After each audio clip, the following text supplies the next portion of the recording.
Our fire makes the city look so bright. Close your eyes and just stay tight. We have to go. Stay with me while we leave. Don't worry, just believe me. This journey will relieve us. Stay with me while we leave. Stay with me while we leave. Don't worry, just believe me. This journey will relieve us. Stay with me.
Till you find your way back home.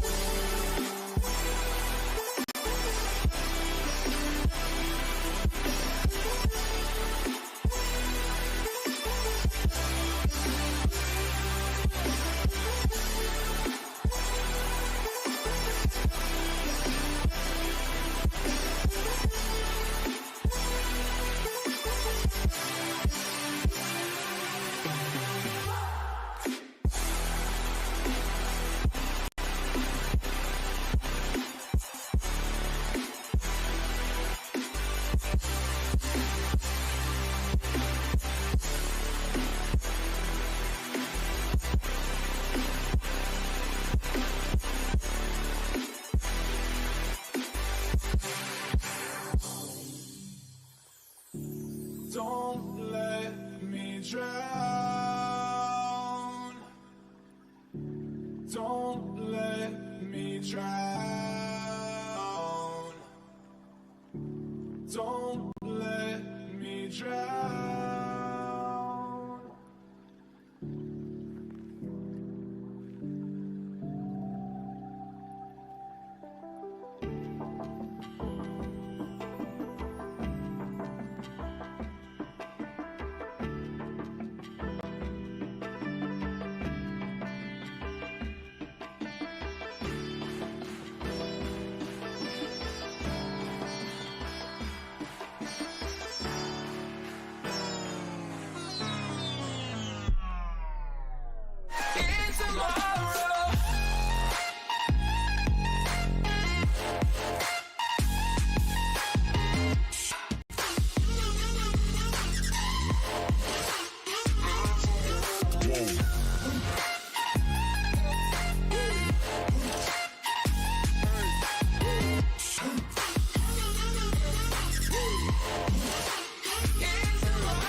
There are only a few seconds to close this round. A headshot. Nice.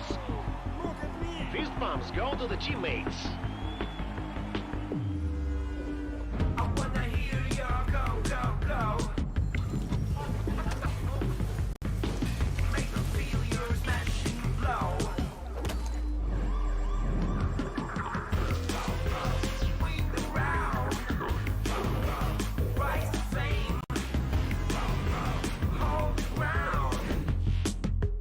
Very much. They play, you win.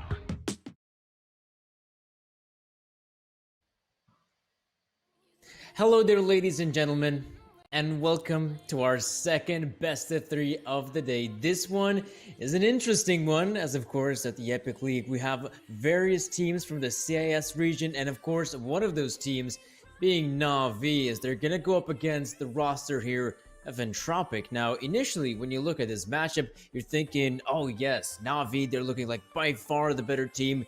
The results are there, the experience is there, Simple is there. But in all fairness, you take a look at the map pool we have for this series, and you know what? It could get interesting. This could come down to a very interesting veto between these two teams. Exactly. The main thing we need to consider is Na'Vi always permabans Vertigo. So if there's the opportunity for an Entropiq to get something like Dust 2, it could become troublesome. So even though their map pool over the last 3 months has been very quiet, which could lead to some surprises, a little bit of an unknown factor. Dust 2's been one they've been very loud and proud with, which could give them an edge if that's shown. But otherwise, we have to see what is reflected first in the veto. Looks like first pick, Na'Vi with Nuke should be a very strong punish and essentially allow them to get their own map pick in a very strong way, just like we saw with the previous series. Though Overpass can rely a little bit more on aim, but the mixture of tactics and everything, though Na'Vi appear weak on it, their just advantage in strength as a team and a lineup should give them the best chance possible. Be able to duel this in a 2-0 fashion, though we could see a surprise from Entropiq there. See Na'Vi immediately banning Dust 2 after as the opportunity before the decider is picked from Entropiq. Be a very important choice. When them going to train with Glaive and Boomich behind the wheel, that's going to be a very dangerous battleground to end up on for a final decider if they can get it to the third map. Yeah, this is a very interesting veto coming in here from Entropiq because this roster, they've actually had some relatively recent good performances, you know, the past 3 months. And as far as their map pool is concerned, they end up playing the sort of maps that you wouldn't necessarily associate with a CIS team or with a team on this caliber of Counter-Strike, because they're more than willing to play your maps like Overpass, maps like Train, even Nuke to some extent. Of course, they also have to play some of the more simple maps in the CS map pool in the form of your Mirage, Dust 2 and whatnot.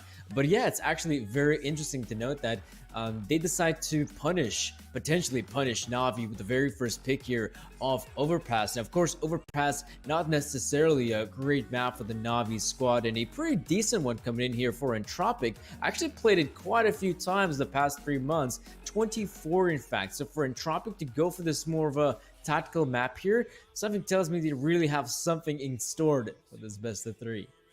Yeah, hopefully that does end up being the case, because they're certainly playing a very dangerous game going against a team with one of the most renowned like tactical leaders as a coach in essentially all of Counter-Strike ever since Blade's been known, since history and Flipside, and now on Na'Vi.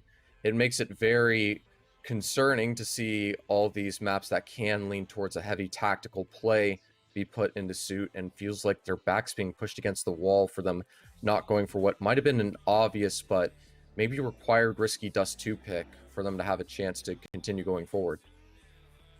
I mean, yeah, you talk about the risks right there, and definitely there could have been some risks here for Na'Vi, especially once we saw that very last few maps remaining in the map pool. And I was actually somewhat surprised to note that of the maps they decided to get rid of was in fact Dust 2. I thought if it does come down to that decider, they might even consider floating the map of Dust 2 and potentially just banning out Mirage, because Mirage is definitely a map you probably don't want to go up against the CIS opposition, especially knowing that the losses they do have on Mirage ends up being to those CIS teams like Gambit, for example. Of course, not that long ago, they did manage to beat Gron with a very successful 16-3 victory. But in all fairness, with the current map pool we have here in this best of three, I would definitely look at Entropiq and say, you know what? There's the potential for them to have a somewhat of a good run of form on these maps. I don't think it's going to be as one-sided as some of the other Navi matchups they've had, like, for example, the Gron matchup, the Gron best of three to be more precise. I think Entropiq in this situation have a good chance to potentially just maybe even take one of those maps away from Navi. I mean, it's still interesting to note that when we are talking about Navi, one of the things that has plagued this roster has been their inconsistency, right? There's just their inability to properly perform at the very top. Of course, right now, this is a whole different ballgame of Counter-Strike. They're playing against significantly lesser opposition, but we have seen in the past that they have struggled against some of those lesser CIS teams. And Entropiq, well, it's not like there's some sort of newcomer to the scene. Of course, this roster recently went under the name tag of EPG Family. They have Hooch as their coach, and they've been able to perform relatively well here at Tier 2 Counter-Strike. Of course, one of the members, in fact, on the side of Entropiq, Elliot, has been putting up some really good numbers as well. By far, one of the highest fragging individuals for Entropiq. And these guys, I mean, they've also been playing in this level of Counter-Strike for a very long period of time. We can even look back to some of the olden rosters of, for example, Dream Eaters, and you will see these names like Krad, Forrester. You can also see some of the other players like Nickelback, for example, also being part of the Prosto lineup, as we do remember. So it's not like these guys are some new kids on the block that they had to go up against. In the case of Gron, for example, where you did have this somewhat of unknown players to go up against, these guys are somewhat known in the Tier 2 scene, and well, go up against Navi could really go be, or at least provide, an interesting game. At least that's what I'm hoping for. At least what I'm hoping for Entropiq, to give us a good game of Counter-Strike. Yeah, this is going to certainly be a very important matchup to deal with. I believe this will be very indicative on both their form and how Navi's handling dealing with these lower, essentially CIS teams, not ranked as highly as them, and see if they have similar slip-ups to they have in the past, or if they're still holding on form from their recent performances, and see what's going on there. Be important to see the pace and how Entropiq perform in this first map to give the pace about how the series will go, even if it feels like a guaranteed Navi win.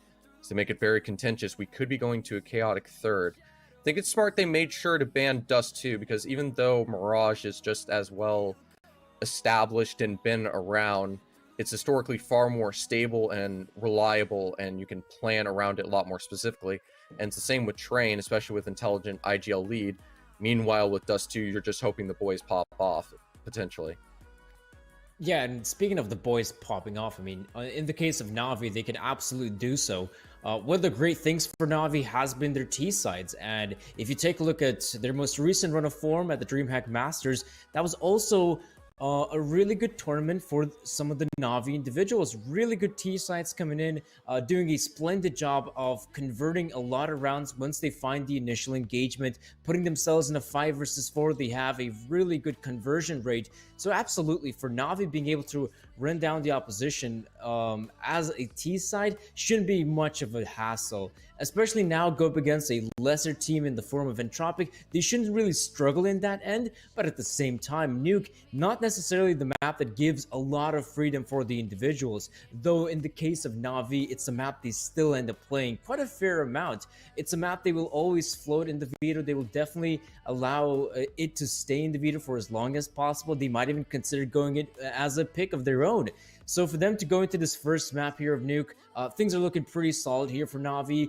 Overpass could be somewhat of an interesting affair here for Entropiq. Honestly, wouldn't necessarily regard it as a potential easy win here for Navi by any stretch of the imagination. I see a world in which Entropiq could potentially run away with at least one maps here in the best of 3. Yeah, I think the important question is, if they show that strength that they can, where exactly are they going to break and find that opening It's going to be very important to figure out who to like exploit and find the opening with. And with recent changes now with like Bit on the roster, it's going to be very hard to try to exploit players as some people did historically in the past with Navi rosters at top level competitive matches. So they're going to have to consider that and have ways to actually face players like Electronic, Simple, Boomich when he's having a good time, or what if Bit, even though he's very new and young, is still performing to an excellent degree.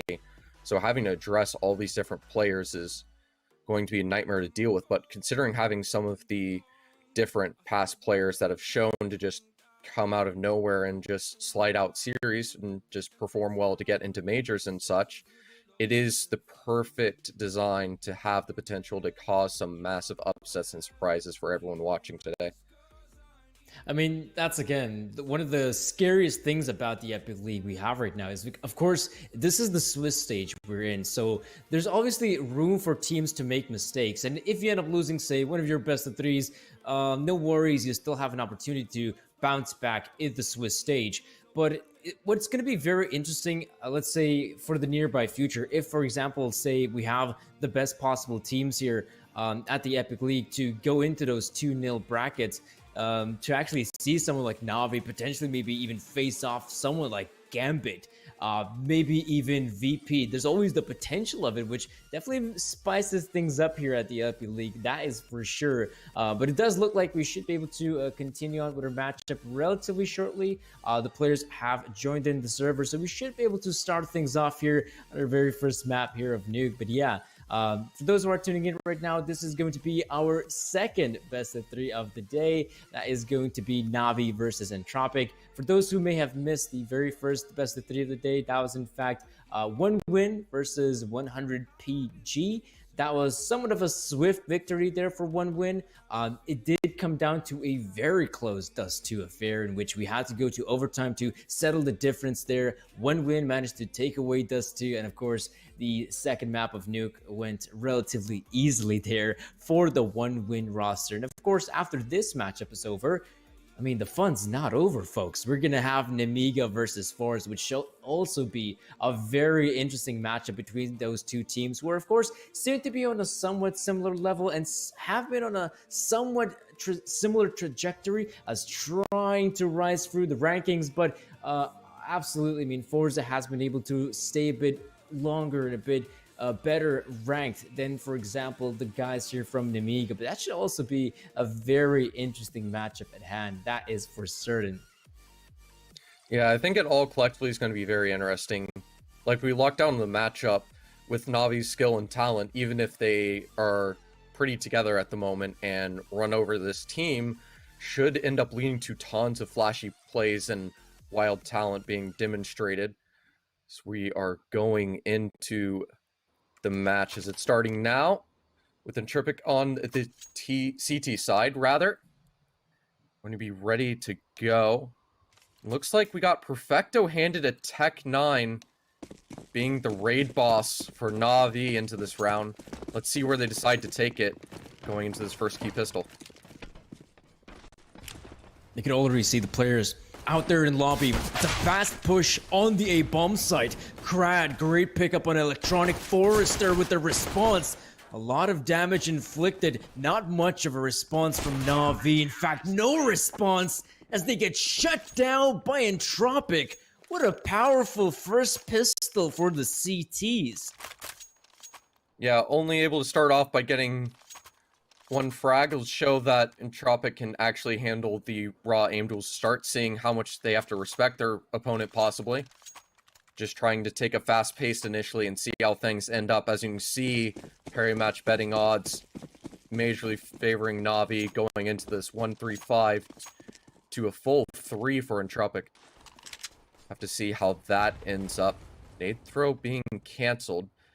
Looks like they're playing around with just 2 deagles for 2 of their best players, Perfecto and Simple. Simple already getting spammed down to 20 after missing the first shot on the shoulder peak. And Electronic already also getting tagged down to 46. And if you look at it, all of their HP getting shredded down, where even these MP9s can easily handle them going into this. I mean, so far it is Just the simplest of ecos here for Na'Vi. Not expecting too much out of them, though. Simple has gone for the Deagle. We are seeing, of course, the advancement coming in.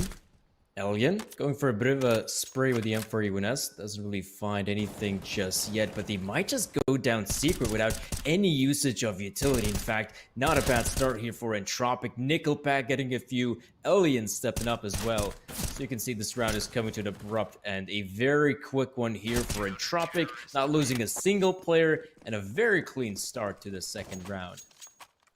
Being so clean on these engagements early is going to be very important. Let them conserve that cash. The meta Na'Vi are going to be living with loads of cash almost through the entire T side, especially with their strategy and how they handle engagements. So it's important for Entropiq not only to be winning these rounds, but to be somewhat dominant with it, to build up this cash, to build up the CT lead on Nuke, and also show Na'Vi that they should be respected despite Na'Vi's elegance and strength being shown on winning this map. Important to note how Entropiq can possibly cause a surprise.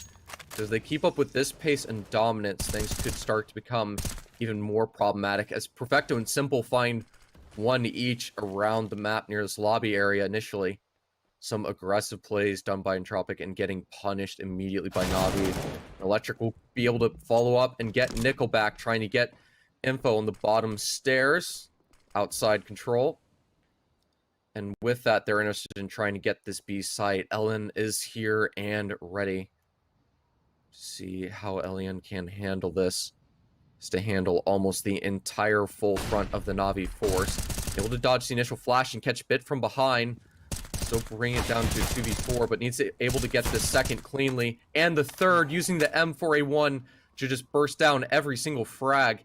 And now having the bomb control, Boomich and Electronic left in a 2v2 situation. Elian in full control and Crad with him as well. Being brought down to 17, but they have full knowledge of where they're standing at. And that jump will give the info for Elian to go for this peak and end with a solid 4K, taking the round away from Na'Vi. And maybe starting to add a little bit stress about how these initial rounds are going to go. What an absolute sick round for Entropiq. And more precisely, Elian, great hold coming in. With the M4A1S, he's able to gun down those free players. That was so sick. And of course, with the bomb being dropped in such an awkward position, the remaining Na'Vi members have to try and recover it. And you saw the crossfire set up. A great crossfire to secure the victory for Entropiq. And Na'Vi not giving it up that easily just yet, going for a bit of a partial one. Some upgraded pistols in the form of Tech 9s. We have those smoke grenades and flashbangs as well. As looks like, yeah, it's going to be a simple push here on the A-bomb side. Boomich, first man in. Forrester with the response, though. Perfecto tapping away onto Forrester and Nickelback. Oh, he's still alive at heaven.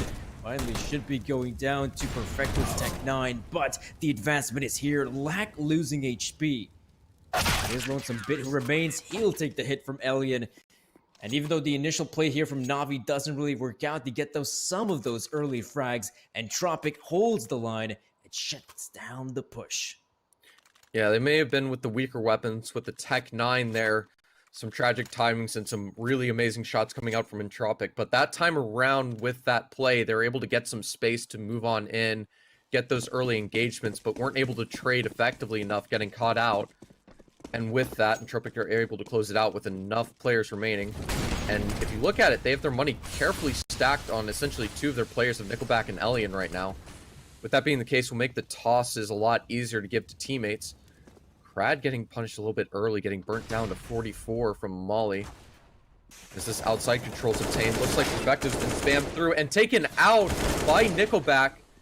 Boomich able to get a trade, but not without some damage in return. Electronic being brought down low, but Boomich going aggressive fast enough to catch Elian by surprise. Now it's a 4-on-3. Blackie's aware of the possibility that since this player is so close of where he could go, wants to find some information, needs to not get caught in the process. Able to catch Simple by surprise.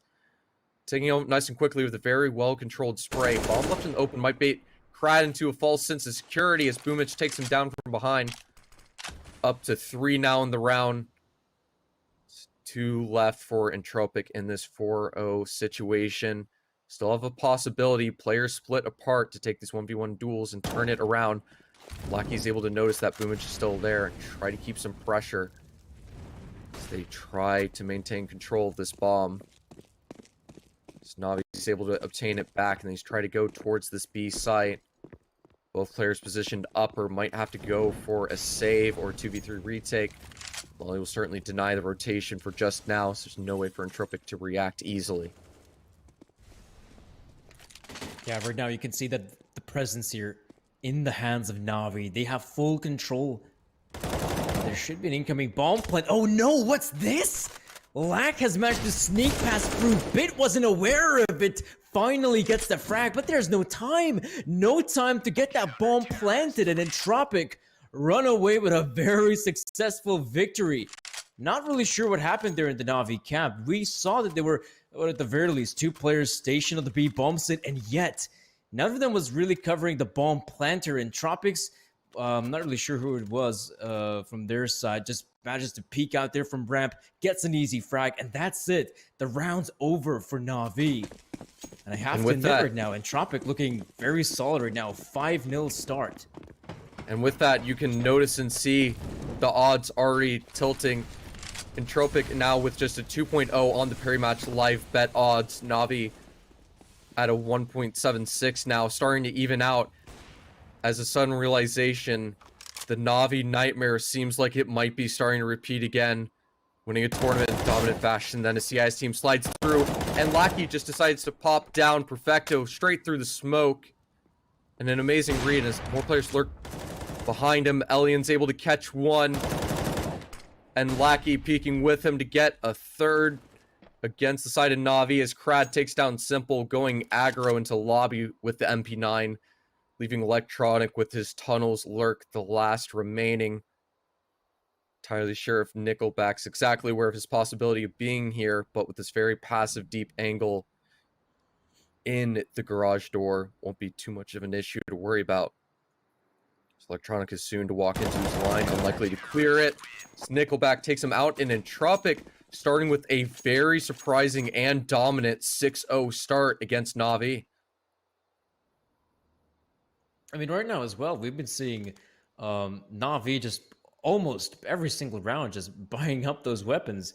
We haven't really seen a proper investment from the side of Na'Vi, you know, actually having full utility, having all the members on AK-47s.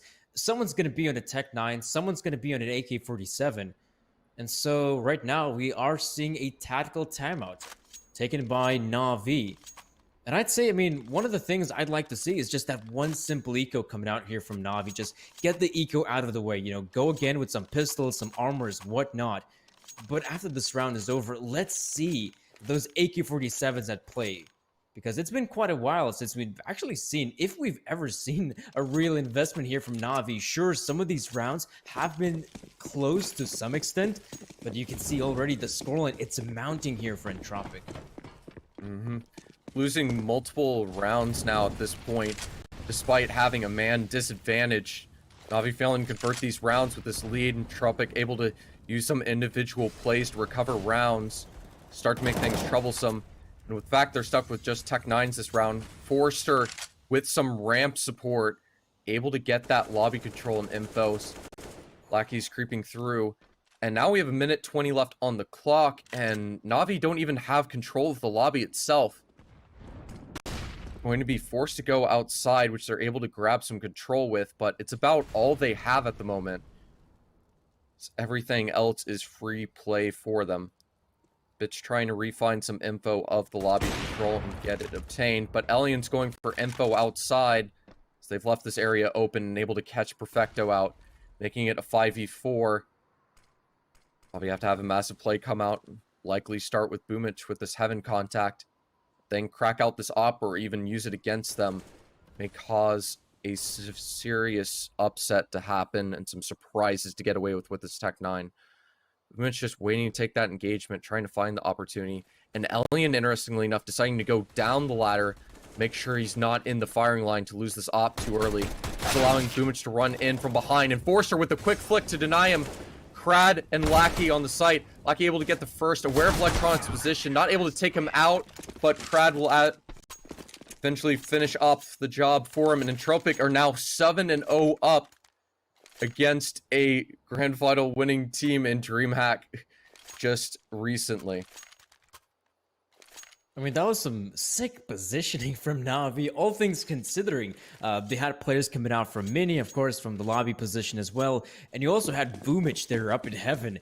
But still, though, that wasn't enough for Na'Vi to secure the victory. Of course, they were just with the mere pistols, but even so, this has been a really, really good run of form for Entropiq.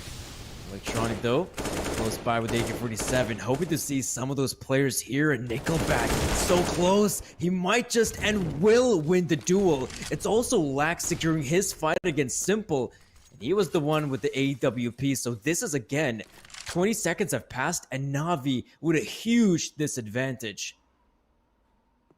Yeah, and see reset slows down. Another 5v3. Entropiq always getting these opening picks, getting this advantage, playing off of it. Not giving Na'Vi anything. Even able to catch out Electronic and Simple early in the round. Now already taking out Bit and Boomich as well. And Perfecto's the only one left. And Krad's hunting for him. Pushing through Squeaky, taking him out as well. And it seems like Entropiq not only have the lead, but just all the confidence in the world and are handling Na'Vi like it's no big issue on one of their best maps historically in recent times. With now an 8-0 CT lead. You've seen Chaos and Comeback saying turn around in any moment, but we're seeing no sign of hope for Na'Vi to start building back this lead right now.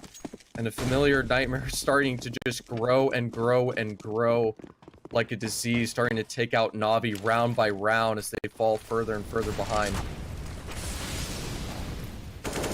There we go, early Molotov deployed. Krad. Oh, Krad. Oh. So good to get that frag there on Bit. You'll see the players of Na'Vi deployed those outside smokes to cross safely down Secret. Luckily for them, they can make the cross. The players of Entropiq going to be super aware of this incoming positioning. Some of the players from Entropiq even making the rotations if necessary. We might even see a bit of a flank coming in there in the form of Nickelback, I believe, if that's going to be necessary. But right now, the players of Na'Vi getting incredibly close towards the B-bomb site. They don't have the full information just yet, Entropiq, but like I mentioned earlier, some of the rotations are being made. They have the awareness of what's going on right now. Nickelback as well in a prime position. He's coming in with a flank as well. So for Na'Vi, it's time to hit the side. 50 seconds remaining. At the doorstep of the players of Entropiq, Lack, though struggling, in fact, doesn't even pull the trigger. Electronic gets his. Alien, though, not gonna expect a play from Simple. He's in the smoke, gonna wait for it to fade, and then he's gonna pop. Get the one, though. Krad with the response. Now in a 2v2, Perfecto. Damage inflicted with the nade, but Krad and Forrester still have a really good chance in this one. Forrester, though, coming in with a pretty lengthy flank as now Perfecto close by the ramp. There we go. Nice peek from Electronic. Great pickup. And now Forrester 1v1 against Electronic. It will be Electronic to secure the victory here for Na'Vi, the first on the board. Yeah, even then, they're able to just get their first round, but off of a very influential clutch. A lot of impact from Electronic in that round to make it happen. They need to be able to find more off of this to be able to continue doing so. See, Elian has 14k, hasn't purchased up yet, so bring it down to a little bit more of a reasonable level. But plenty of cash, mostly for the CT side, and will still take another round or two for Na'Vi to grind it out and start evening the scoreline later into the half. With that considered, Entropiq already have won it. Only round 10 just now starting to be played. You need to be able to adjust quickly, make sure they stop giving these openings, standing in pre-fireable positions through smokes and such for Entropiq to catch him out. See Lackey playing from the ramp, trying to catch him out once again. Alien waiting for a peek. Electronic's been able to lurk into the garage, but won't find anyone. His position's clear. Might be able to give a good lurk to catch out rotations. Can also leave himself exposed to the mini player of Nickelback, trying to hold deep and not give any information of his existence. Electronic has to end up worrying about multiple angles, almost stuck in sort of a hellish situation with Boomich supporting him. But it looks like Nickelback's able to take down one. Won't be able to take Electronic down, but Simple's been able to find an opening onto the site, but gets immediately traded. Forrester still alive, barely with 4 HP. and Electronic gets denied. Lackey and Forrester still able to take Perfecto down despite the low HP, and Entropiq immediately deny the second round conversion from Na'Vi to keep the cash going, still in a weak economy state, and down 9-1. Yeah, this is a really daunting scoreline right now for Na'Vi, considering this is also their map pick. Really not looking solid here, if I'm being honest. And of course, the previous round, it was also a purchase. Na'Vi goes in with a reinvestment, and well, right now things are looking pretty dire. There's barely any money remaining at the camp of Na'Vi, and we even see a second timeout coming through. I mean, right now, this is a great scoreline for Entropiq. 9 rounds already on the CT side of Nuke. As for Na'Vi, well, yeah, absolutely take that timeout, have that discussion. We're not going to see a full-on force buy, I'm guessing, though it's been somewhat interesting that, initially at the very start of this half, we've been seeing a lot of these half buys from Na'Vi. Going out with the pistols, and in some cases even going for the force buys, where some players on pistols, some players with Galils, and they ended up losing quite a few rounds because of these sort of lackluster investments. And again, they're going for somewhat of a similar investment with some pistols, and there's Galil for Electronic, the AK for Simple, but it's also the opening here for Entropiq. Great way to kick things off. The smoke's being deployed. That's going to allow for a safe crossage here for Na'Vi. But again, though, they've been really struggling at getting these opening frags in this first half of the best of 3. Yeah, and this is where things come bad to worse. Stuck in the 4v5. Once again, now a 3-on-5. Zellion takes down Bit. And this force buy that they've gone for again is just feeding more rounds and playing right into Entropiq, leaving them in a weaker situation and an opportunity to steal AKs away. Back carefully using the double door jump peek to get information that they are in these tunnels. Perfecto has some individual duels. 2 players getting directly naded down. Crad even dodging the deagle shot. Perfect movement. Simple trying to be a bit cheeky, holding in the vent. But it seems like Entropiq are prepared for this. Able to bait a little bit using the clipping of the weapon, bugging through the very thin vent wall to get info that he is in fact in that position. And 2 players already locked down on this B site. It will be difficult for them to find that opening at just the right time. Able to get the correct spacing move to not get caught out by the other player. But Elians come on in, and they are not expecting Blackie to tune in from the side, thinking Elian was the second, be able to win the round and have Entropiq at 10, getting into the double digits already with Na'Vi only a single round in response. Look at the frags here for Entropiq as well. Look at Elian. He's been playing some really good CS right now. 14 kills and barely any deaths. Same could be said for Krat as well. 12 on his side. And Na'Vi, it's going to be another shoddy investment, but this time they at least save up some cash, about $1,000 each. So even if they end up losing this round, they still have enough for the purchase, but you have to wonder right now, Na'Vi has been going for a lot of these force buys, a lot of these shoddy investments. They clearly have not gone their way, but look at this. Simple, it's a good start. He gets Forrester very early on here. That's one of the first openings we've actually seen here for Na'Vi. Yeah, and with that being the case, things start to become more troublesome. Crad and Lackey, once again, getting these early picks. Even though Forrester's gone down, it's still a man advantage for them. Na'Vi left scrambling once again, not able to get these openings in their favor. Time and time again. Making this feel even worse than potentially the older times in Nuke, where things were far more CT-sided. Times where people might celebrate if you get 3 rounds on a T side. But here, Na'Vi have only 1 and barely any other rounds to close it out. Can only get a best of 5 rounds at this point. And that's even if they somehow convert this 3-on-4. And with the info Villian not seeing anyone outside, it might lead to some surprises, but even the pop flash, which will be able to play around with it, but not aware of where any of the positions of these players on this A side is. If back can be caught by surprise.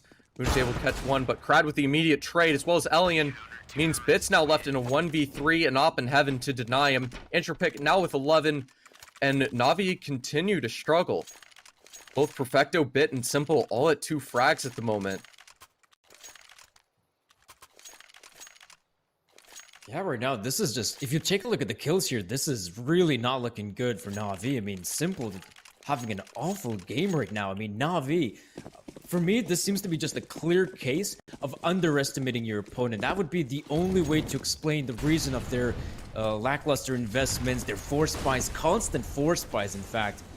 So clearly they think they have what it takes to defeat the squad of Entropiq, but Entropiq giving one hell of a fight though. Early on, there we go. A 4 versus 4 ensues. Vumic in the outside area alongside his teammates. Krad is holding Mini.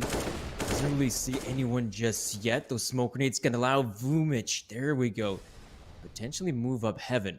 He has tried this in the past with just the mere pistol, but now with the AK-47, he should be a bit more proficient, and I don't think there's anyone overlooking this position from Entropiq. This is so good. This is such a good position here for Vumic. No one's aware of it. There we go. Gets the fragger and Forrester. Now there's questions amidst the ranks of Entropiq. Where is Na'Vi heading? Is it in fact the A-bomb site, or will it be the B site hit? From what we can see, Lackey's holding the A-bomb site. Nickelback coming in with the rotation. And there we go. The bomb being planted on B. In this gap, all three been able to safely rotate through the tunnels around. They're not going to expect three to be here, assuming one would be towards the ramp. Just now being cleared out by Vumic to realize that they're all going to be coming from these tunnels instead. And it's simple to have a massive play, able to get two, trying to run through the decon doors out. It'll be enough to force Nickelback to have just 60 HP and have to leave, forfeit, and give Na'Vi their second. I'm sure it's nothing no one on Entropiq are going to be complaining about with how great this first map's going for them.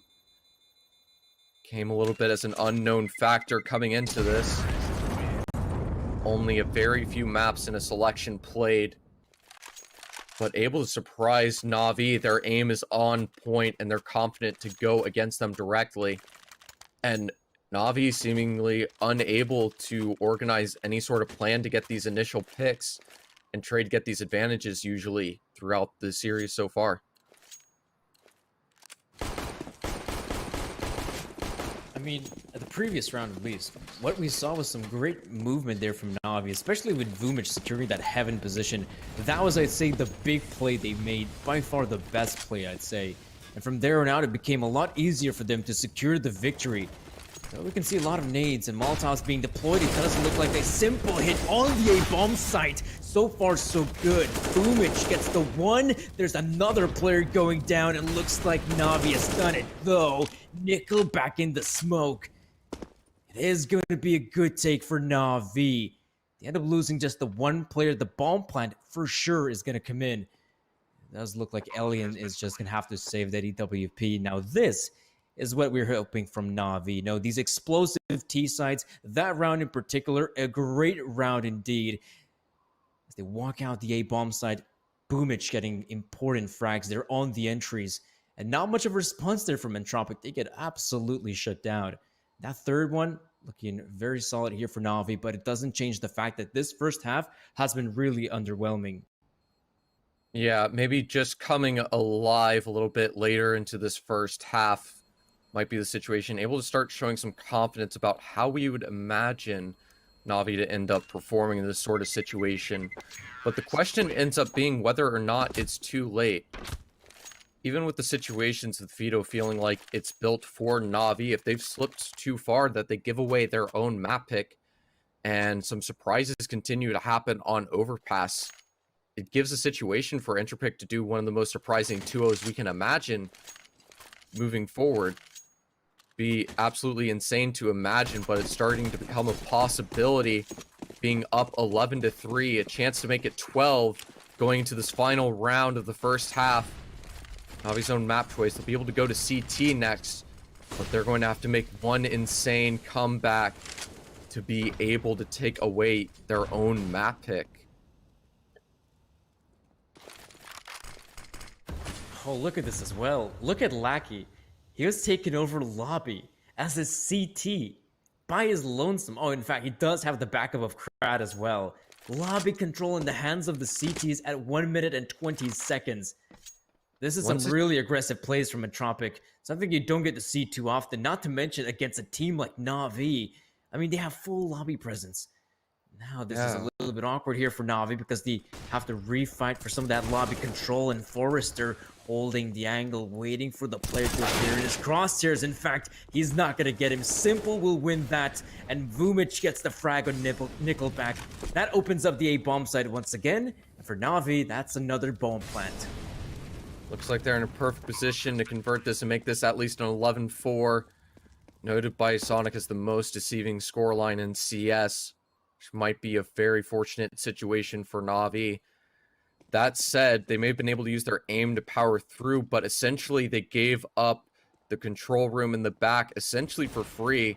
Just two players lurking and trying to get that contact control. Electronic with the double spray to bring us to the halftime, fortunately for us. There we go. The 11-4 scoreline here. I'd say this is really good scoreline here for Entropiq. Absolutely. They've been able to do some really good stuff here on the CT side. Not much of a response here from Na'Vi, though. Just the 4 rounds. If I'm being honest, that is really lackluster. From a squad that really touts as a really good T-sided team, this has been just really underwhelming, for sure.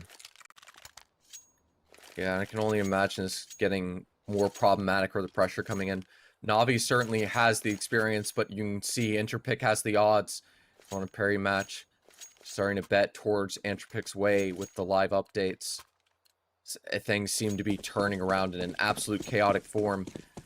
Na'Vi have to get this pistol to get a good start and start closing off to this lead that seems so daunting immediately. And it looks like it's already setting up with a nice mix-up, a double peek being held from Squeaky. Player stacked up on the right side. Electronics just trying to find a lucky spam shot as they cross through. Seems like a similar move, just an explode onto A. But the difference is there isn't much Na'Vi presence here as they've gained full control of the A site. And with that, forcing them to want to rotate that way, they've used it to rotate B and have the space, causing a conundrum, now trying to rotate 3 towards the ramp. Nickelback trying to get some space, and even Forrester on this lurk through T-spawn might give an opening to catch all these players from behind. Just have to wait for Nickelback to get that first initial contact. They're going out now. Nickelback able to get a gush onto 1, and Forrester's just headed behind them, getting 3, completely destroying the Na'Vi defense. And the tactics and plans, Entropiq get the 12th, getting away with this pistol.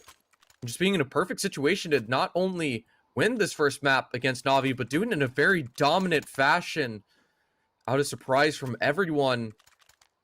And just completely destroy the situation for Na'Vi to get what should be, on paper, one of the easiest maps for them to obtain a win on. Oh, this is looking so bad right now for Na'Vi, losing the pistol round as well. 12-4 scoreline is massive here for Entropiq, and there we go. The force play here from Na'Vi, they don't have any room to work with. They just have to go for this investment here, and Nickelback, alongside his teammates, you know, clearing out the angles here. Simple struggling quite a bit. The Deagle chimes in. Nice little frag here on Crad. But overall, Entropiq have a massive advantage in terms of weaponry as well. So they might even consider going for decon towards the B-bomb site. Hellion, though, great pickup on 1. Nickelback responds as well. Bit of a damage inflicted here from Na'Vi, that's for sure. But Forrester also eliminating Electronic. That's going to leave the B-bomb site open. That's going to allow Lackey to get that bomb planted. Bit and Boomich, looks like they might try to go for this one. Even though there's not a lot on their side to try and live for those fights. It's going to be super difficult. But might as well give it a shot. Bit clearing out all the angles, are now looking for a potential frag. And well, Boomich, he's going to go down to Forrester, leaving it all up to Bit. And a 1 versus 3. Great pickup on Forrester, though. It's the AK-47 to try and look for the other player in the form of Nickelback. And Bit's going to win another fight. But there's barely any time remaining. And with just 1 point of health, he's going to back away from this. Might die here just due to the 1 HP, knowing that Lackey is probably hunting him down. And with that, now it's 13-4, even though some nice little picks were going to come in. A Deagle and a ZZ with some armor might not feel like the greatest thing to keep around and work with, but instead they have barely anything to work with. And FaZe just having to admit letting Entropiq get 14 on their own map pick and have to go for probably one of the most insane comebacks I can imagine, or end up a map down in the best of 3. And there's just the second round of Swiss. Since it being quite a surprise, Crad and Nickel still with the Mac 10s in play. And already with some secret control gained. Boomich trying to hold the tunnels, has just a P250 to do so. Elian tries to work with Crad to get that ramp control. Very slow and methodical. As you can see, they have that backroom control, making sure Na'Vi have to respect them and give it over. Because of that, if they try to go for info, Forster can catch some trying to drop down, able to get a double in the process. And now those other players that drop down as well, unable to rotate. Crad with Heaven. This A site's completely theirs. And even if Electronic could have caught Forster by surprise, the trade would have been easy to find. 3 frags for him, only 2 left for Na'Vi. And no map control. And only a single frag to speak of.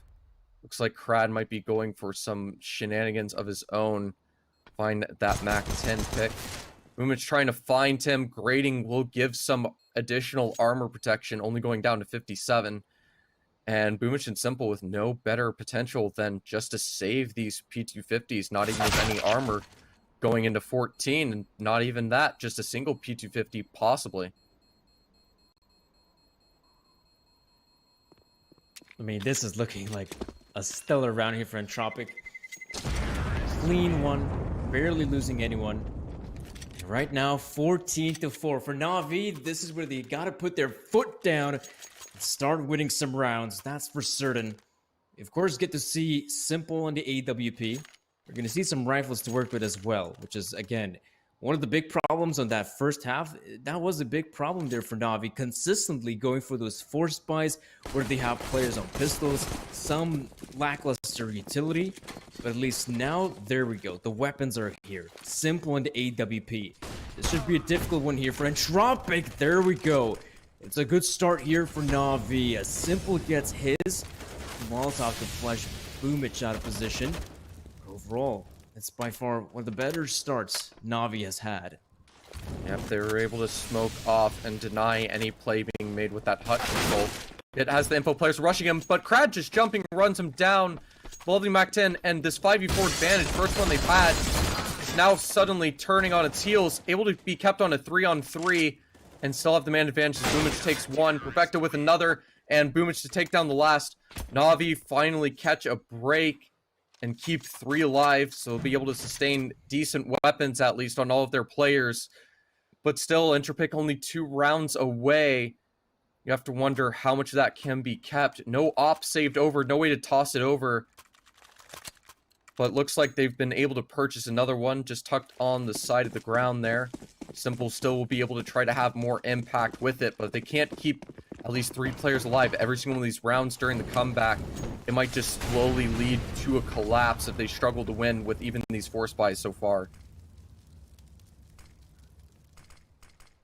I mean, good thing for Entropiq. Still enough money to reinvest here. AWP in the hands of Elian. Would love to see him find some success here. And we might even see a fight here. Elian versus Simple. As you can see, Simple has left his post on the outside area. He's now holding from ramp. Electronic, the one player that's overlooking the outside area. Luckily for him, just with the M4, no one's trying to push him just yet. In fact, Entropiq playing a little bit far back. Something tells me we will see the early smokes here on the outside position. There we go.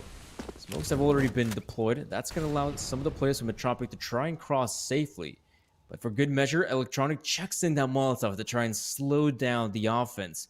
Some damage inflicted, sure, but Entropiq, there we go. 4 players already down secret.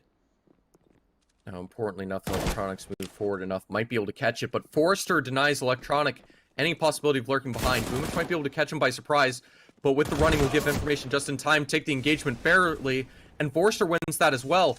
Simples and Bit are able to take down 1 each, but Lackey's still anchoring on this B site, able to take down Bit in response.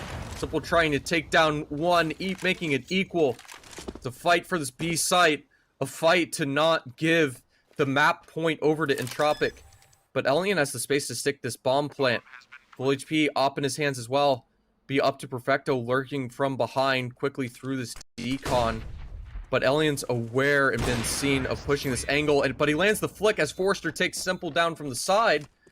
And Na'Vi are 10 rounds down, and Entropiq only 1 away of taking Na'Vi's own map pick and making this surprise just be the worst kind, as we're just mere moments away, possibly. Just 2 FAMASes, an MP9, Bit with just a Deagle, Simple with another one. It only takes a couple of Deagles to win the round, but this isn't what you want with the presence shown. Crad happily sticking with the Mac 10. Could have been tossed something slightly better, possibly, with less utility investment. But instead, just deciding to go for that. If you can use it to get those early picks on these weaker players, it could be a very quick 16-6, depending on the situation. Everything is set up for them to finish this up nice and quickly. Taking the risk of quickly boosting Simple into the ramp position on top of the boxes. This ninja spot might be able to catch some players by surprise. But it all depends trying to play 2 together to be able to trade effectively and have someone go off. But as of right now, it's just a very default contact play. Trying to find that first opening and not give it away. Entropiq knows how important and valuable getting this first map closed nice and easy will be. So we have to wait. Boomich trying to play around the hut. His outside control is being held. Electronic walking away. The second they start creeping towards him, has the smoke to throw to hold them back just for the moment, but we could be seeing the last moments of Na'Vi just at any second for this first map. 30 seconds as well. They gotta commit right now. Entropiq, well, the B-bomb site is where it's at. Brad coming through control room. Does spot out the one player. Bombs dropped. Bit, though, gets the frag here. Nickelback. There's the response from Electronic and Perfecto. Alien gets his, but now he needs to try and get the bomb planted. There it is, of course, Perfecto and Boomich remaining. The bomb, oh, there we go. It's gonna get planted here from Alien, but the nade comes in, and so does Boomich. That'll be another victory here for Na'Vi, but yeah, things are looking still dire for them. The scoreline is 15-6. Had a bit of trouble, and even there in that situation, just having an awkward trouble being able to plant down the bomb after swapping to it as soon as he hears the vent drop, forcing him to have to go for the engagement and swing wide as both players pushing him. Things didn't end up panning the right way, but with how that works out in the right situation, he gets that bomb down, catches the op pick on the first, rotates around from behind, gets the second, and suddenly a 1v3 clutch happens, and it's 16-5. We're in a different timeline where Na'Vi have been able to get a 6th. Still 9 rounds behind, have a massive journey to go. Bit's able to find the first, not even able to find the second just yet, but able to have the trades come in to help him out, and able to have the space to play around to keep it just a 2-on-5 now, and able to successfully convert this advantage. Get info, tag down a little bit further, but nothing else to work with. Take down Forrester, and even Nickelback barely surviving with 2 points of HP. Some good bonus cash gained, and Na'Vi with 7.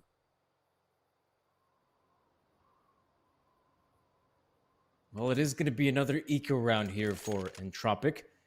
So for Na'Vi, it's a good chance to get as many more rounds as possible. Though things are looking a bit better for them, here on the CT side of Nuke, they're finally starting to get a few rounds in. We could even see some of the players like Simple finally picking up the pace, dealing the damage, getting the kills, something we haven't seen in the first half. He was very quiet.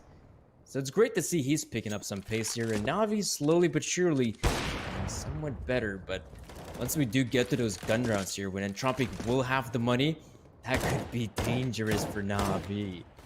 Of course, now this one, yeah, simple eco. A simple eco round from Entropiq. So for Na'Vi, this should be easy pickings. Yeah, it's important to note that this should be an easy round. There's not too much for them to do.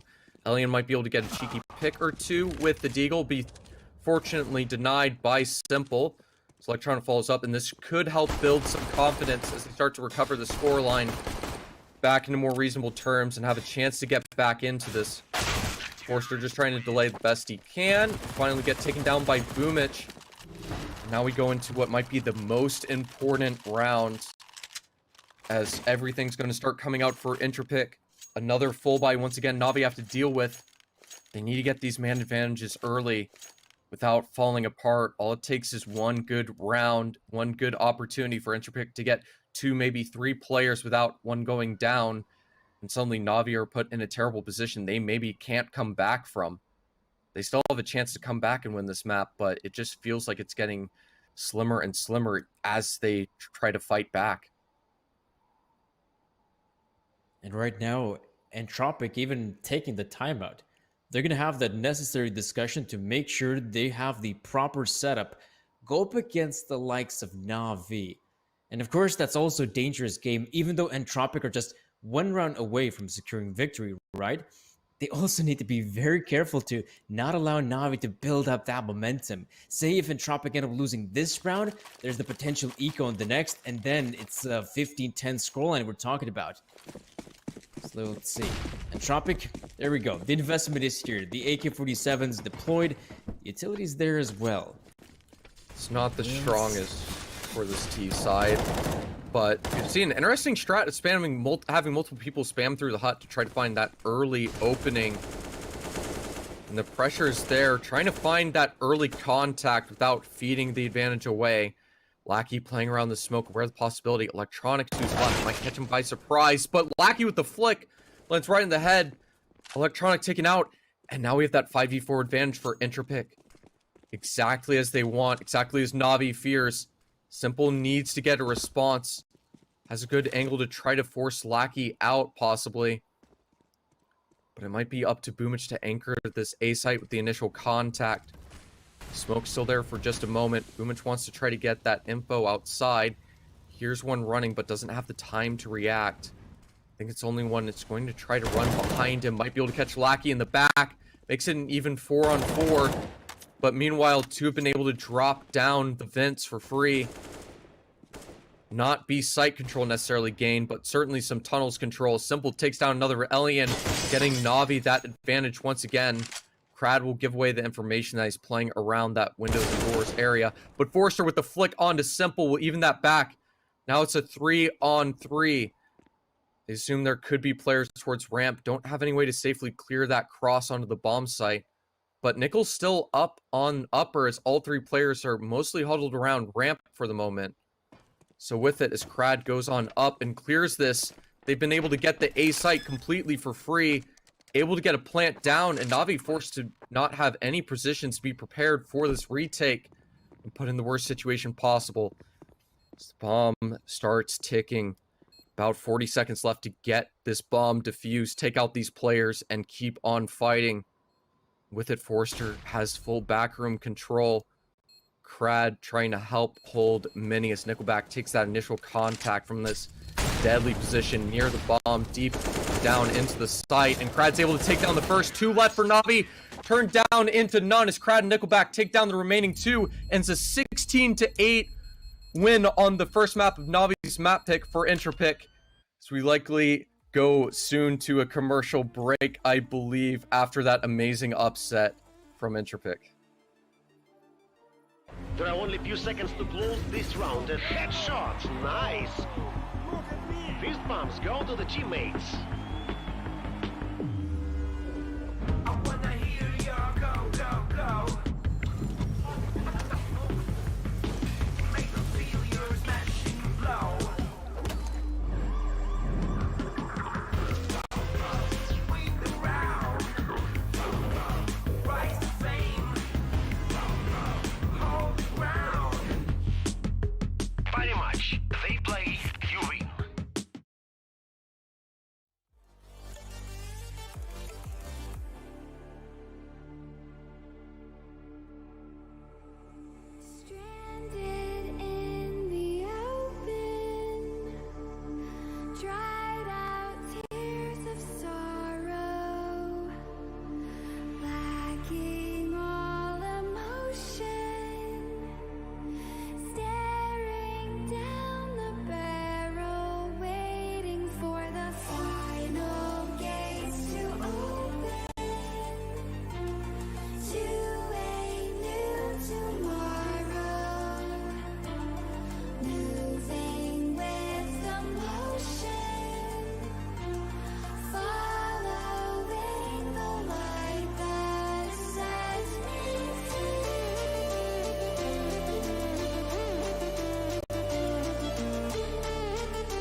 like a gorilla, but it goes so fast.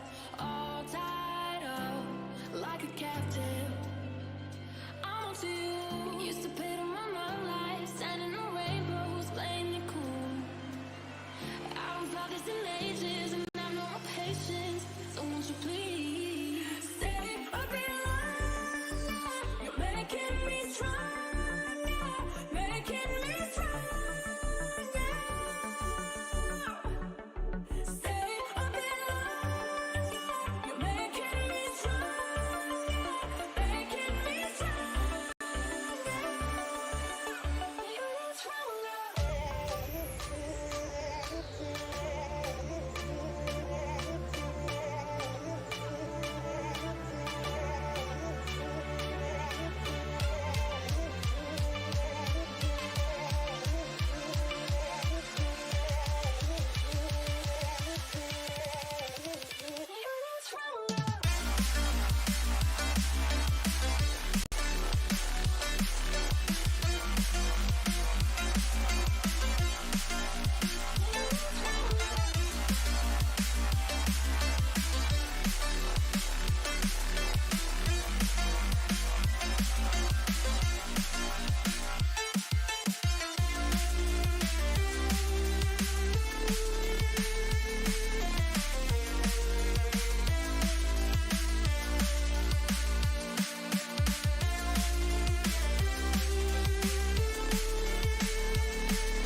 open eye, feel the waves cut through me, hypnotized by the sounds I'm breathing in. Hold tight, chemicals collide. Hold tight, hold tight, hold tight. Dripping lights paint the skies, all because of you. Dripping lights paint the skies, only you can make me move. Can make me move.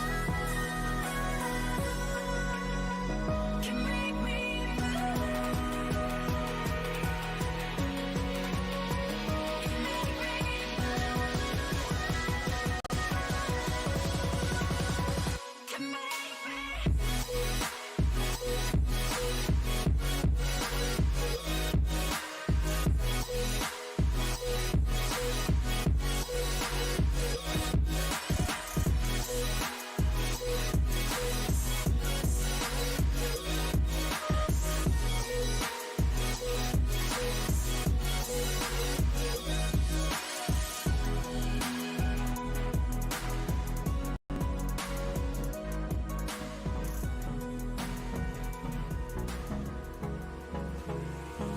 Hold me close till I get up.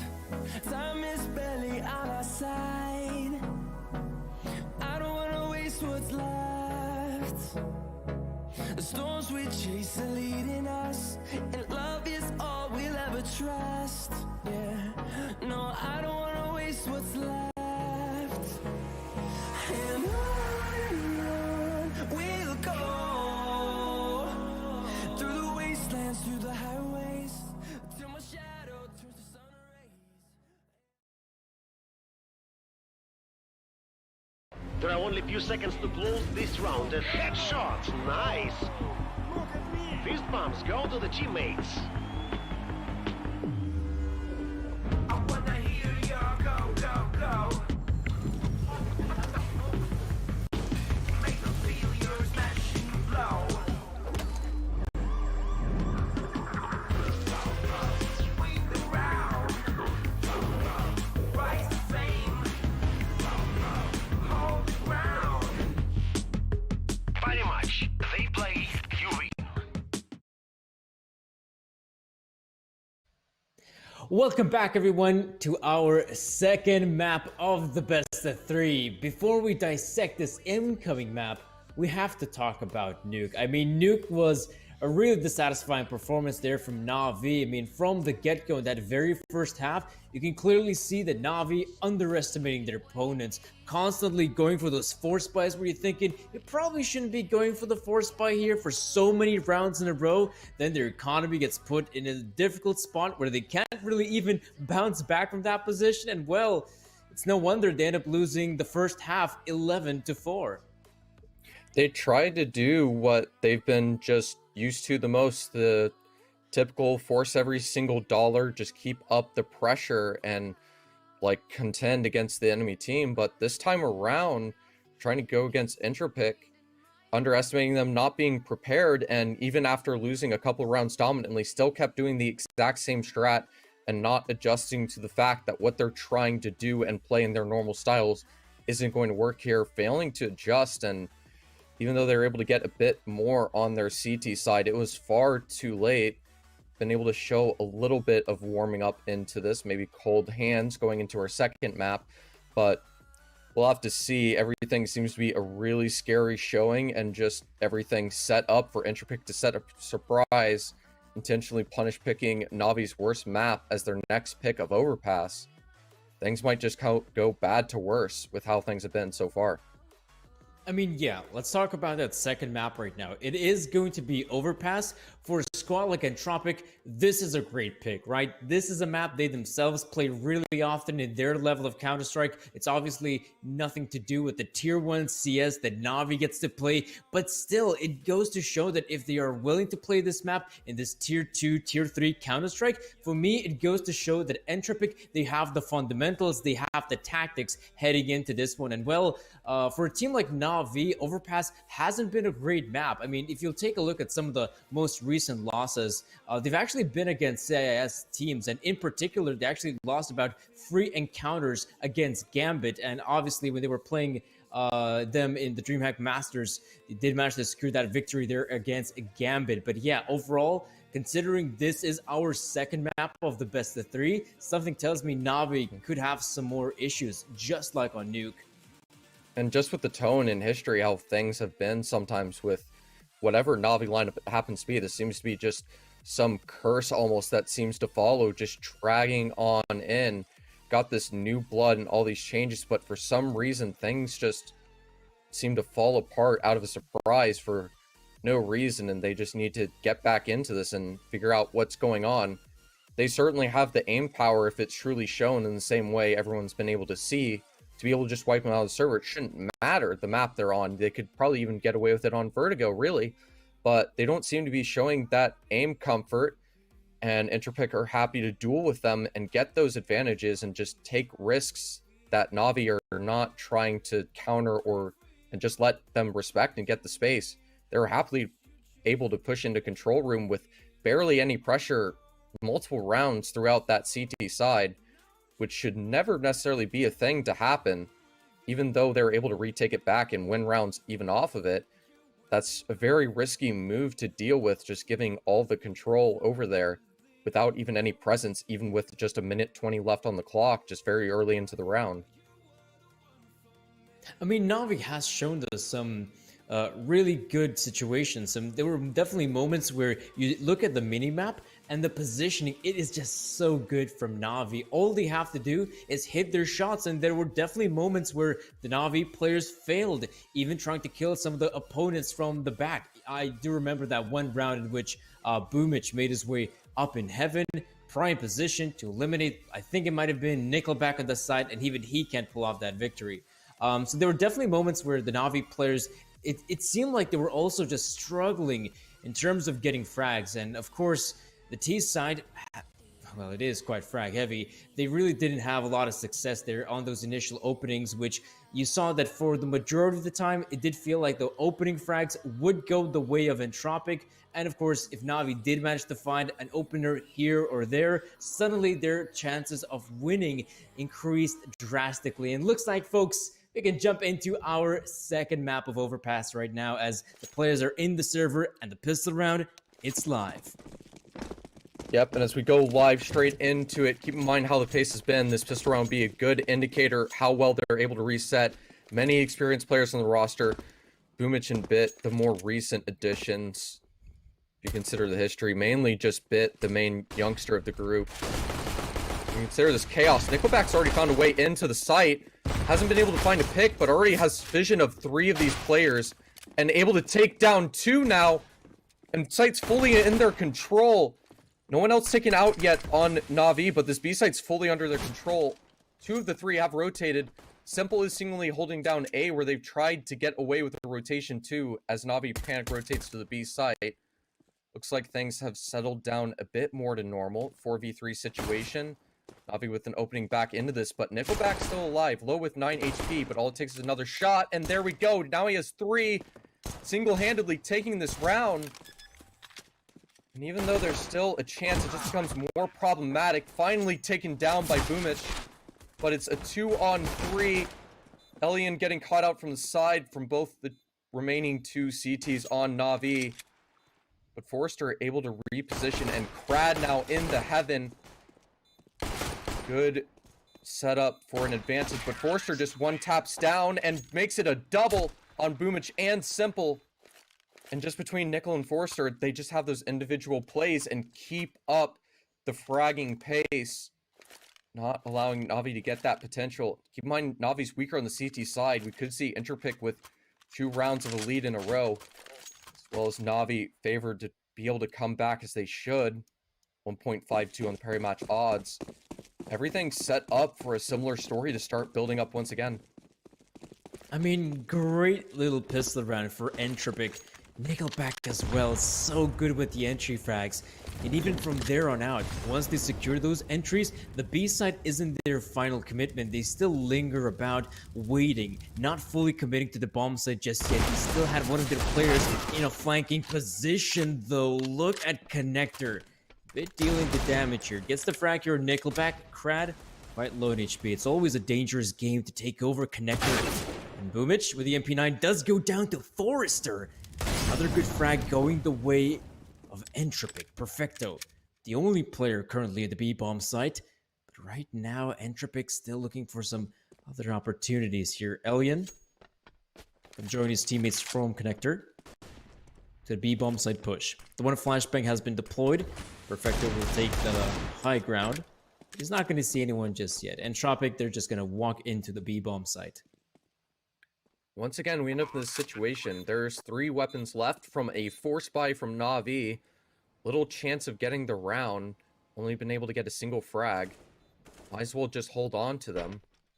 Have to see. Looks like Simple wants to try to find an opening into this. Could be in a situation where they throw away the little that they have after this force buy and just be stuck with nothing and have to give Entropiq 3-0 in a similar fashion as they've done to Nuke. The exact same process set up to repeat. Electronic might be able to get some bonus cash and a surprise here hiding behind the stairs in T-spawn. But that's about the only good hope for them. Actually willing to try to go for the save this time around is good to see. Just trying to keep these Deagles in full armor. Trying to respect their opponent more, play some clean, more professional Counter-Strike after getting hard punished on a map they probably thought was easily going to be theirs.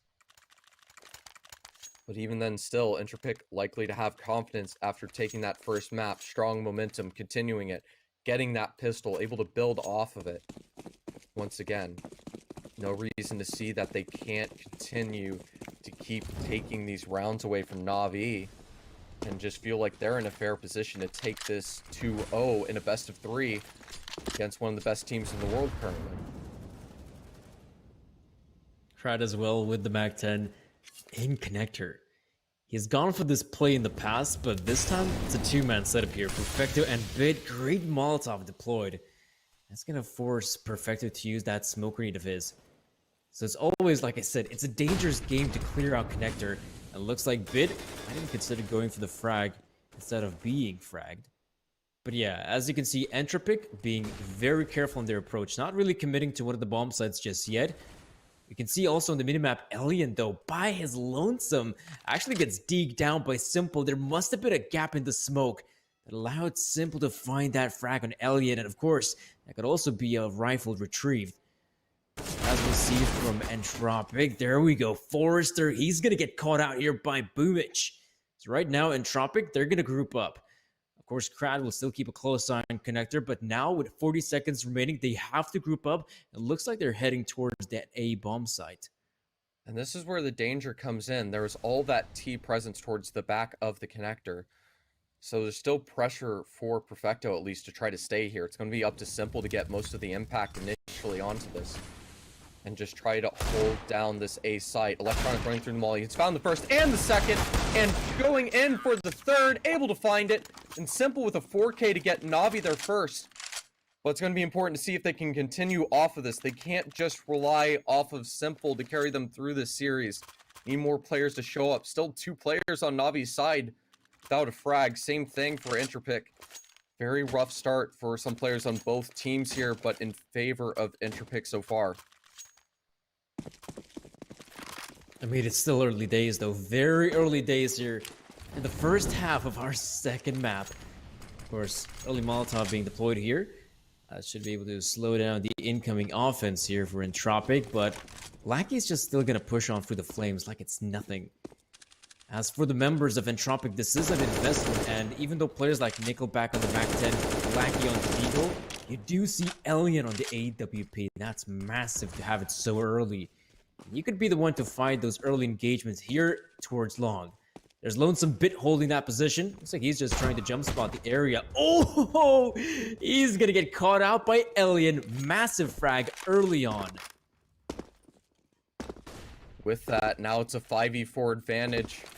The nightmare scenario that Navi's been struggling with.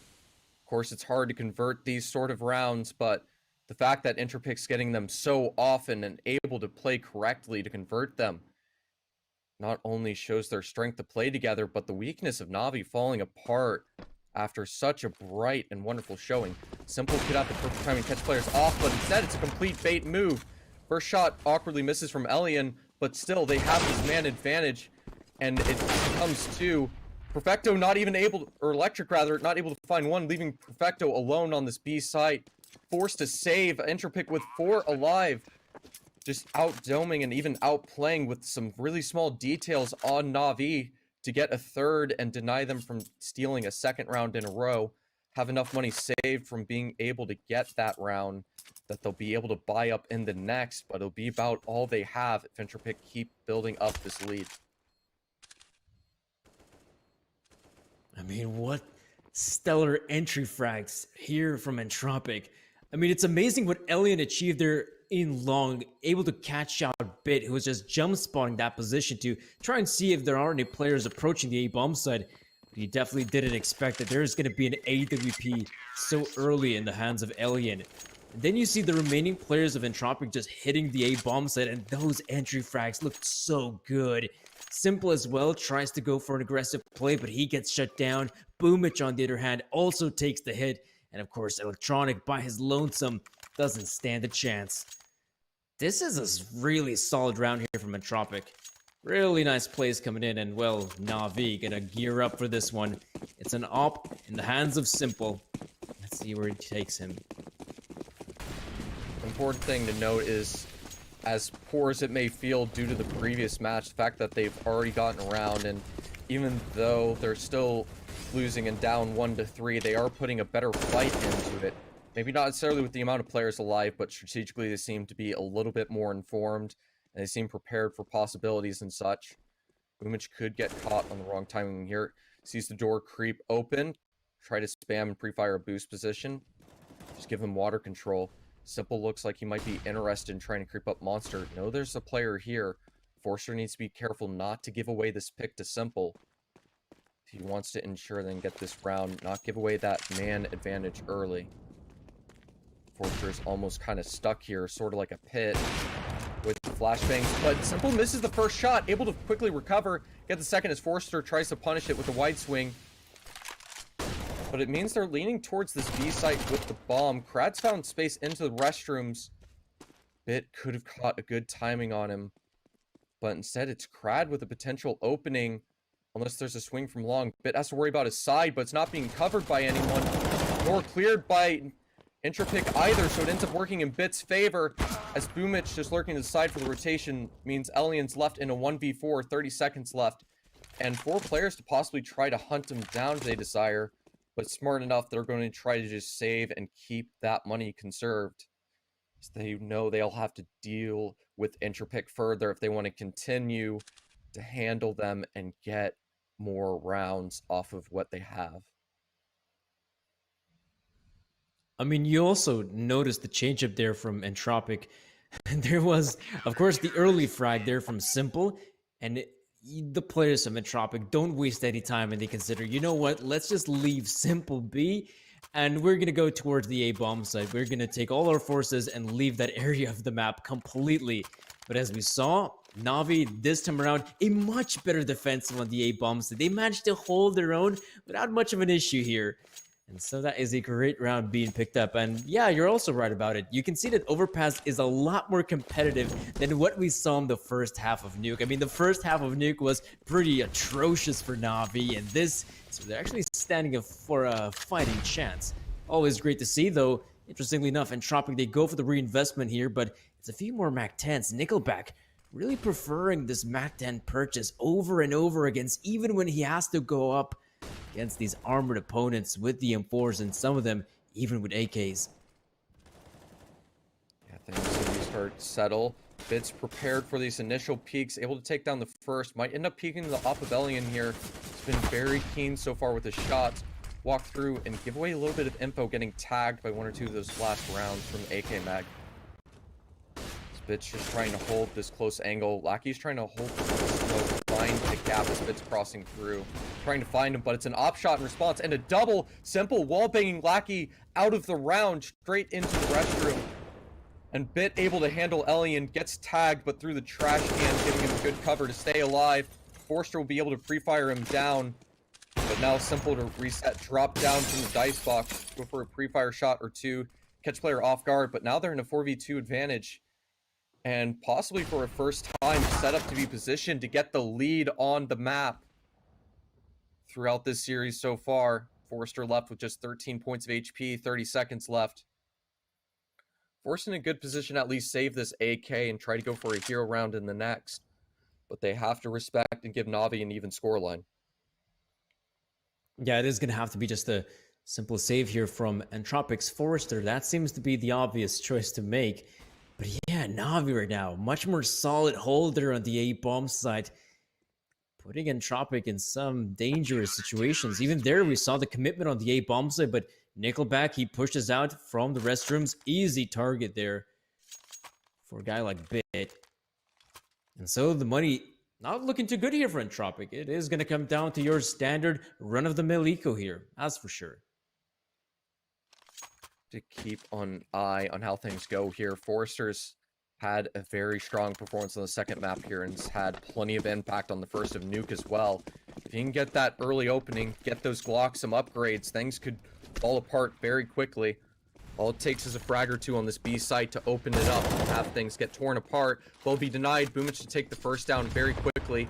Dave will also tag down these players, but Lackey's able to get that trade, taking Boomich down. No way for them to recover that rifle, but still makes the situation a little bit more scary. Not the same amount as usual, as the other three have just Glocks, of course, but this pressure is already starting to build up. A man down each. This gap started to grow, and an opportunity could be provided. As the boost is being set up, they could go for the peak to clear toxic barrels. Just trying to peek for info.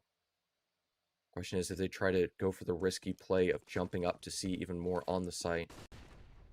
Able to hear the info of players running around. Just waiting to find that opportunity. Bit able to catch Crad on the side. Just one of the Glocks lurking around. But still playing very passive. Lackey might soon enough be able to get that pick. As they swing out, they can hear Perfecto's here. And be able to jump through and even get the spray jumping. Electronic trying to get that response. Almost getting the double. Nickelback will 5 HP. Should be able to close it out, but completely blinded. 30 seconds left, but a very difficult, if not impossible situation. Will get caught by Simple with his knife out right before he gets blinded by the flashbang. Na'Vi to get the fourth. There we go. A fourth round victory here for Na'Vi. And we can also take a look at the odds brought to you by Parry Match. And of course, Na'Vi is still the favorites to win this second map. Even though their track record on Overpass may not be the greatest, we still have to understand that this is Na'Vi. We're talking about a world elite team in Counter-Strike.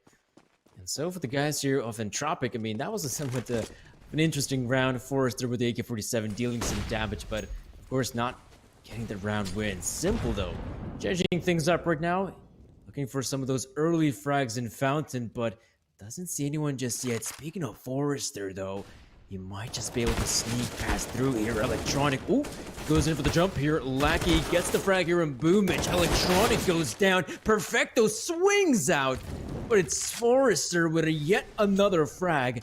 That B bomb set has been taken over, but look at this, Entropiq anticipating the rotation. They're not going to commit towards the B side. If anything, they're going to look towards A, as we can see Elian. He's about to get in a prime position to clear out the A bomb site, as slowly but surely he's shifting his way out of the restrooms. But look at this. Simple, also aware of the incoming rotation. He gave enough information that they're aware and can rotate somewhat early, but the site's already been lost. Making sure to smoke and molly, there's no way to push through it, leaving Bank the only opening with enough space for that bomb to be safely planted by Forrester. And they're just trying to push out together. Bit with a clean shot onto Elian early. Simple has a good instinct once again, just assuming there's a player just possibly hiding towards this truck side. They've had no way to be able to clear it out. And Crad just keeps hiding here. He has essentially just a massive vehicular pillar to just hide behind. And he knows with the gap that Simple's still in the smoke. He knows if he's faking it or not. To be caught without his utility. But Simple's trying to lurk, able to get it, but not able to get the defuse. Just has to try to grab the op and run away from this bomb and survive. No defuse kit to get it, and Entropiq bring it back to an even 4-4. Economy weak on 3 of the Na'Vi players. Only thing saved over is the AWP, likely to be kept in Simple's hands. Yeah, that's the one saving grace, that the AWP remains in the hands of Simple. But overall, again, a nice little round here from Entropiq. They change up the pace, go a bit quicker towards that B bomb site. And I love the play from their part. You know, they take over to the B bomb site. They got themselves free kills, and a lot of teams, they will just consider, let's get that bomb planted as soon as possible. But instead, Entropiq, they know that's the moment when the rotations come in, and they're gonna remove it from the bomb site. But Nickelback, so quick with the MAC-10, holding the damn thing sideways and gunning down 2 players. Na'Vi already losing 2 of their own on the B bomb site. There's a response from Bit in Connector, so at least they still have a chance to get back into this. But Electronic and Simple out here looking for those engagements. Entropiq have wasted all of their grenades right now. It's going to come down to the fragging ability of Forrester. Good pickup here on Bit. Electronic, though, somehow gets himself to an Alien with the MP9. He's going to get caught out by Electronic, leaving it all up to Forrester. And, well, he's going to swing. Gets the frag on 1. Now it's a 1v1 against Simple. He has the kit to work with. He's expecting Forrester to come in from short. And he's just going to try to fake it. Simple. Gonna get up close. Misses the shot. But he's also running out of time. And he cannot win this round. Forrester plays this one to perfection. But also Nickelback. Impressive entry frags. Once again, we're starting to see the same thing start to grow up. It seems a lot better for Na'Vi. But the same stuff is happening that Entropiq's able to pull off. Nickelback, once again, just like on the pistol, able to just run into the B site, find the right opening, just plow down 2 of the players, get that site cracked open. And even though Na'Vi was able to use star power to almost have a chance to get that round back, just Forrester playing the clutch correctly to ensure that it doesn't happen.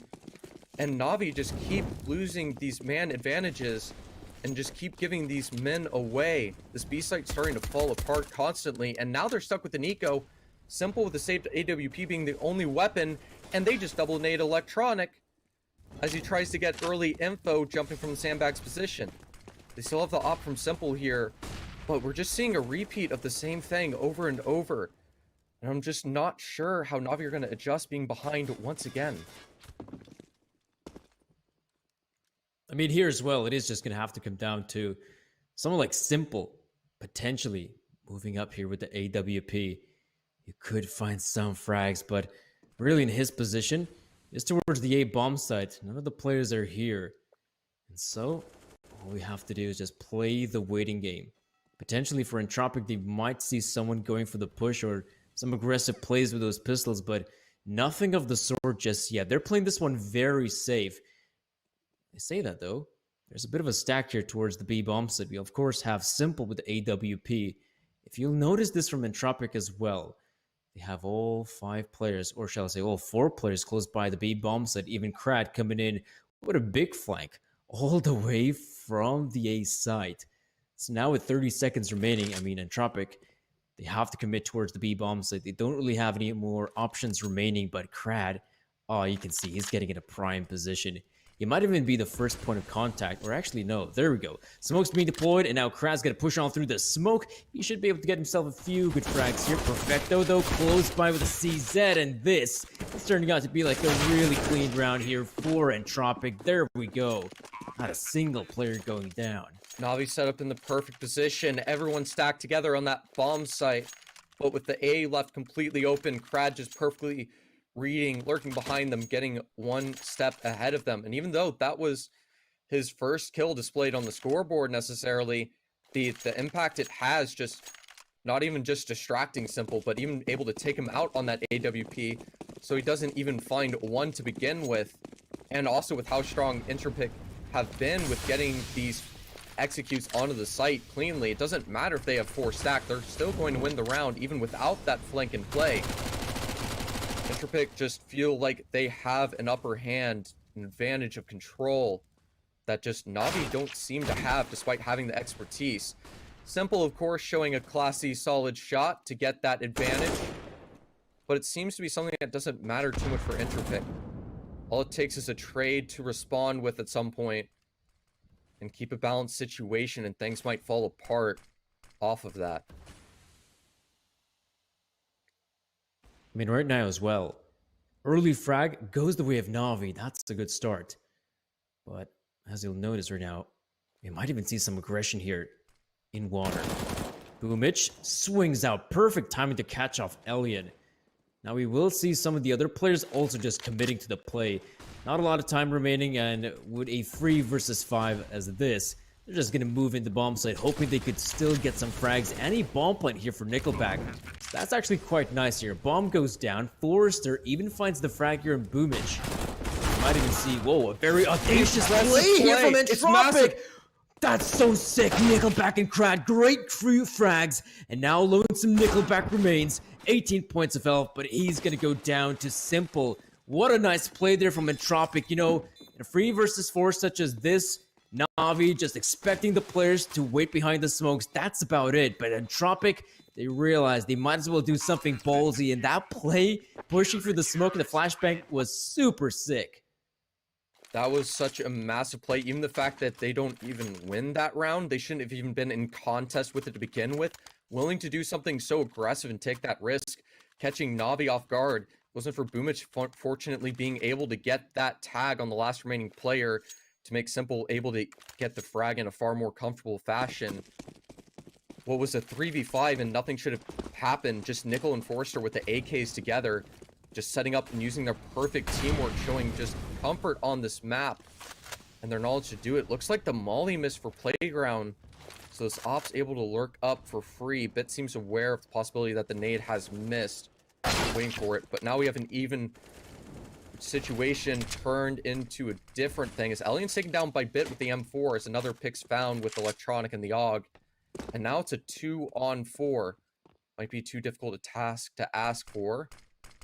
Be up to Crad to do the first move, and it looks like he might be interested in just going through the smoke, or at least hiding behind it. Simple using Bogdan's Law, handing the op over to Bit to help him out. Perfect player, jump peeking for info, gets tagged by Bit, finished off by Simple. And Nickel left in a 1v4, likely Na'Vi keep the scoreline even, but Nickel's able to get the wallbang through the corner, right into the head of Bit, but still a 1v3, does have the bomb though, he takes Simple out, which he almost finds the frag. Things could have been a lot more interesting and had the potential, but instead it'll be an even 6-6 scoreline. Entropiq with a little money, and Na'Vi looking to be able to build up a lead and possible half win on the CT side of Overpass. This is really a competitive showing between the two teams. Remember, not that long ago, we witnessed the first map of Nuke in which Entropiq were looking so solid, so good in that first half, and in fact, they managed to close it out somewhat single-handedly. Now on Overpass, it's a different story. Na'Vi trying to wake up. Forrester, though, necessarily tagged her in Perfecto. You can see also Boomich coming in with the frag here in Forrester. But this is going to be a simple eco round here. So for Na'Vi, this should be easy pickings.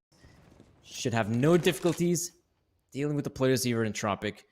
You even see Boomich here from Connector, potentially with a flank. Oh, crap. Yeah! Nice. Beautiful knife coming in.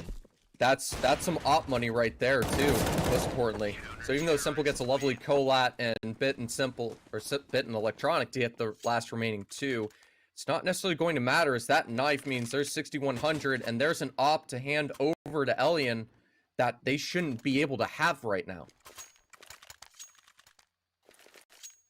Doesn't just give them just some nice sass and show their confidence going against Na'Vi, how close the second map is, but it also lets this op get in play. And even though Alien's having a rough start, currently 2-9 on this second map, all it takes is that right first impact to happen players able to get past it, and Simple being more focused on the playground means that he has to get flashed away and back, trying to hold this pretty standard fountain position. He wants to get this early pick, constantly repositioning to try to figure out what the best angle will be for the approach. Just waiting for a potential boost or jump peak or just anything to give him that one opportunity. They need to be careful about giving that to him. Looks like the plan is an interesting boost over to party first. Looks like they have Crad maybe just creeping on out and able to catch Bit with a perfect flashbang from Nickelback as well. And now Simple's left alone on short. Has the confidence to be able to go aggressive and only has one player to worry about. But now we have a long push coming in. Electronics focus on supporting him from short. Perfecto is preparing the rotate from CT, but might be too little too late by the time this comes on in. Be up to Simple to find all of these to start it. But Electronic, his health's already down, so is Perfecto. Simple with the first no-scope, has to worry about the site and everywhere else. Those Force are still here and denied by him. Taken down with a clean headshot. Now it's Boomich left in a 1v4. They don't have that much money left, and they're going to be stuck with the Force for the final round of the half. And might not even win the CT side now, failing to convert it. Beautiful round coming in from Entropiq once again. They managed to secure a very important gun round victory against Na'Vi. As Na'Vi right now, I mean, luckily for them, they still have just enough money for the upcoming reinvestment, and Simple as well in that position, hoping to try and do more damage. Of course, only manages to get the one no-scope, but that's all she wrote. And yeah, this is again turning out to be an even scoreline, 7-7. Entropiq making this a lot more competitive than it probably ever should have been. And that's the thing as well. This is the second map of the best of 3, and as you can see, parry match the odds. It's looking somewhat better here for Entropiq. Of course, initially, Na'Vi and still is the favorite to win the best of 3 and even the second map, but that doesn't mean Entropiq won't give us our best shot. Important thing is, too, keep in mind as we're soon to go to the next half, even if Na'Vi can win this map, seeing how they performed on Train or rather going to Train, Entropiq being able to hold the same aim level and clearly showing tactical competence to be able to go against Na'Vi and be able to fight them evenly. Blackie with the first and the second, just walking into the B site. Forster to help him out to get the triple. Crad to spam and take down Perfecto, and just as Simple walk into the B site, take down the opponents, and Entropiq are able to take away this T half and go in with a lead into the CT side. Na'Vi has shown a stronger sustain on this T side for them, but it certainly doesn't feel good to be behind. 7-8, favor for Entropiq going into our second half. As I mentioned, going to Train with all these tactics and everything going on. That's what we'll have to worry about if it goes to a third. I mean, right now, for Na'Vi, the best option would be to try and win this second map and put us on the third. But right now, the way this second map is playing out, you have to admit, Entropiq not going down without a fight. Simple has been putting up some great numbers here on the second map, but even so, the scoreline has become just a little bit even. And Entropiq, one round in the lead. It's interesting as well that Elian, one of the standout players of the first map of Nuke, who was able to find a lot of great opening frags and a lot of opportunities for Entropiq, is now silent here on Overpass. And interestingly enough, it's Forrester taking the mantle. It's Nickelback. So even though Elian is having a rough start here on Overpass, it's great to see that Forrester and Nickelback are also able to step up. Yeah, it's worth keeping in mind that there's a very different style of opping, one that Elian might not necessarily be as comfortable with, or at least specifically on the T side of Overpass, often put into a lot of aggressive angles. It has to be set up to get those opening picks or engagements, and struggle to win them out, can be put in very difficult situations. It'll show how magical Simple is as he gets amazing op kills likely on this T side as we continue on in the second half. But you can see the bread and butter, some powerful riflers entering into the B site. Nickelback and Forster giving massive plays to compensate. and just show their own star fragger through other multiple players. Alien goes aggressive, trying to get that initial peek, trying to be willing to go for more info to figure out what's going on and just get that first pick. Gets gushed right through the corner of the 2 stone walls, so only takes 3 points of HP. Could see the effect that has, but they have a double stack in connector to hold this mid control. And even though this round's so early, seems like Entropiq has all the control as long as they win these duels after it. All the info's in their favor. Right now, the players of Entropiq just playing it somewhat safe. Just gathering information if possible, trying to spot out the players. But Na'Vi, now they have 3 players making their way first. Good tag here on Forrester. Bit finish off the deal. They can continue on with the advancement, though they're not aware how many more players will there be in the restroom position. Nickelback, he's gonna get caught out in transition, leaving Lackey here, the only player to try and stop this advancement. It's not gonna work out. The B-bomb set is empty. Not a single defender remaining, and for Alien to make the rotation, he's gonna have to find a lot of frags, and he's being challenged by Na'Vi. So here, yeah, bomb plant for Na'Vi. Wouldn't have it any other way. And we also have Simple in the backline. So even though someone like Alien might think he's safe, that he's away from the danger, but the zone of danger is right next to him in the form of Simple, and oh, he might just be able to sneak past through. But overall, yes, the round is coming to an end here. It's going to be one in Na'Vi's favor, something they really needed. They wanted to kickstart their momentum on the second half. And the second they have that confidence, winning the Glock with the pistol, they try to punish, take this half armor, the single diffuse kit, just everything away from them. And they just fail to get the exits and just have to decide to respect them with their last 3 remaining players. Even though they don't necessarily have to. Could reflect the pressure's still there, and even though they just got that pistol and it's certainly a boon, they've been punished for it trying to find those frags.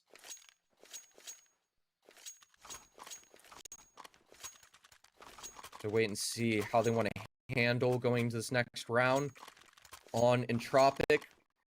And it looks like they're willing to go for their first force of their own. They understand they just have as much presence to fight.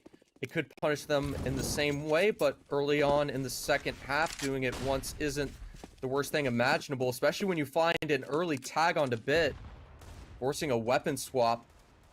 A nade will hit Nickelback, bring him down to 54, but Alien's found another tag, now onto Simple. Out with his USP as he runs, could have almost legged and finished Simple off there. Don't think he's going to be able to get away. Cried unable to find the trade, getting tagged down to 12 and finished off by Boomich. Able to get the double, garner some cash, and empty out that A site for the moment, forcing rotations to come on out. Be up to Forrester and Nickelback to hold this off if they decide to keep dedicated to this A play. Massive gap in that smoke, though. Gives plenty of room for Nickel to play with. And the flashbang goes far, but the shoulder shows as he strafes back into it. Boomich takes his head out. Forrester completely blind and isolated out. Makes it difficult for him to do much here. Looks like Na'Vi has sealed this round. Yeah, for sure. The bomb plant in, the round secured for Na'Vi. The remaining few players might not even consider saving some of those weapons. I mean, you get to keep the Deegs, the Kevlar as well. Lackey has even retrieved the MAC-10 for his troubles. I mean, we've seen what Nickelback can do with the MAC-10, so probably a proficient weapon to keep. But yeah, for Na'Vi, it's a great round. They end up losing just the one player in the form of Simple. They take over the A-bomb, so they get that bomb planted, and yeah, the round will be won. For Entropiq, though, it's the upcoming round is just going to come down to a Simple eco. Not going to see too much out of them. As for Na'Vi, just have to wait and see if they consider to maybe even go for somewhat of a faster style of play here. Considering their opponents now going to be almost on a full-on eco, you might even consider going for something a bit quicker, a bit more fast pace here.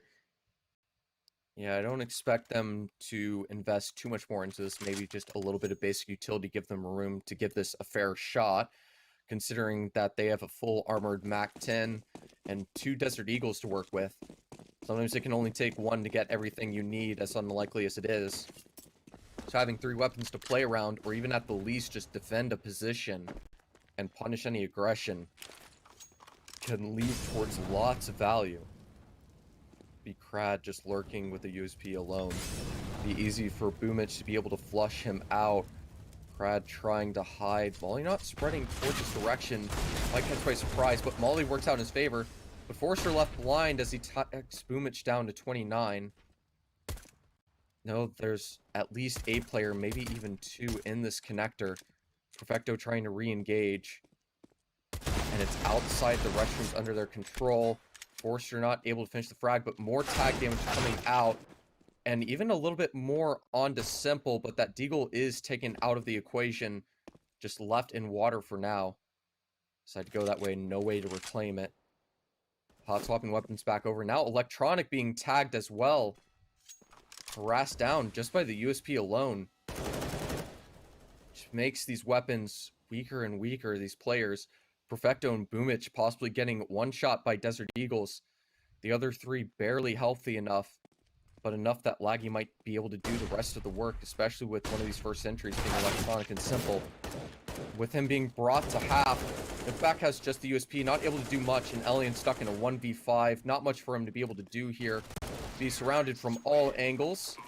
Be safely flushed out, but with all that damage split across the board, Na'Vi able to both handle splitting their HP effectively and make sure these picks aren't given, but potentially gave a risk if these Deagles were kept in play.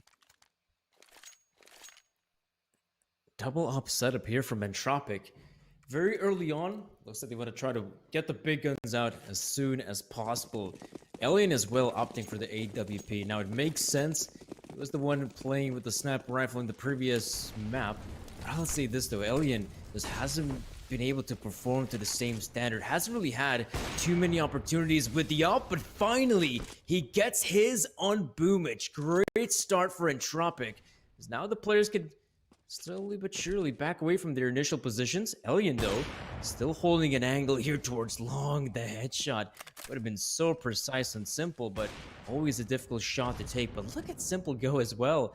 I mean, not that long ago, there was an upper in that position, and now he's coming in with a very strong flank, and I don't think anyone from Entropiq will be aware of it.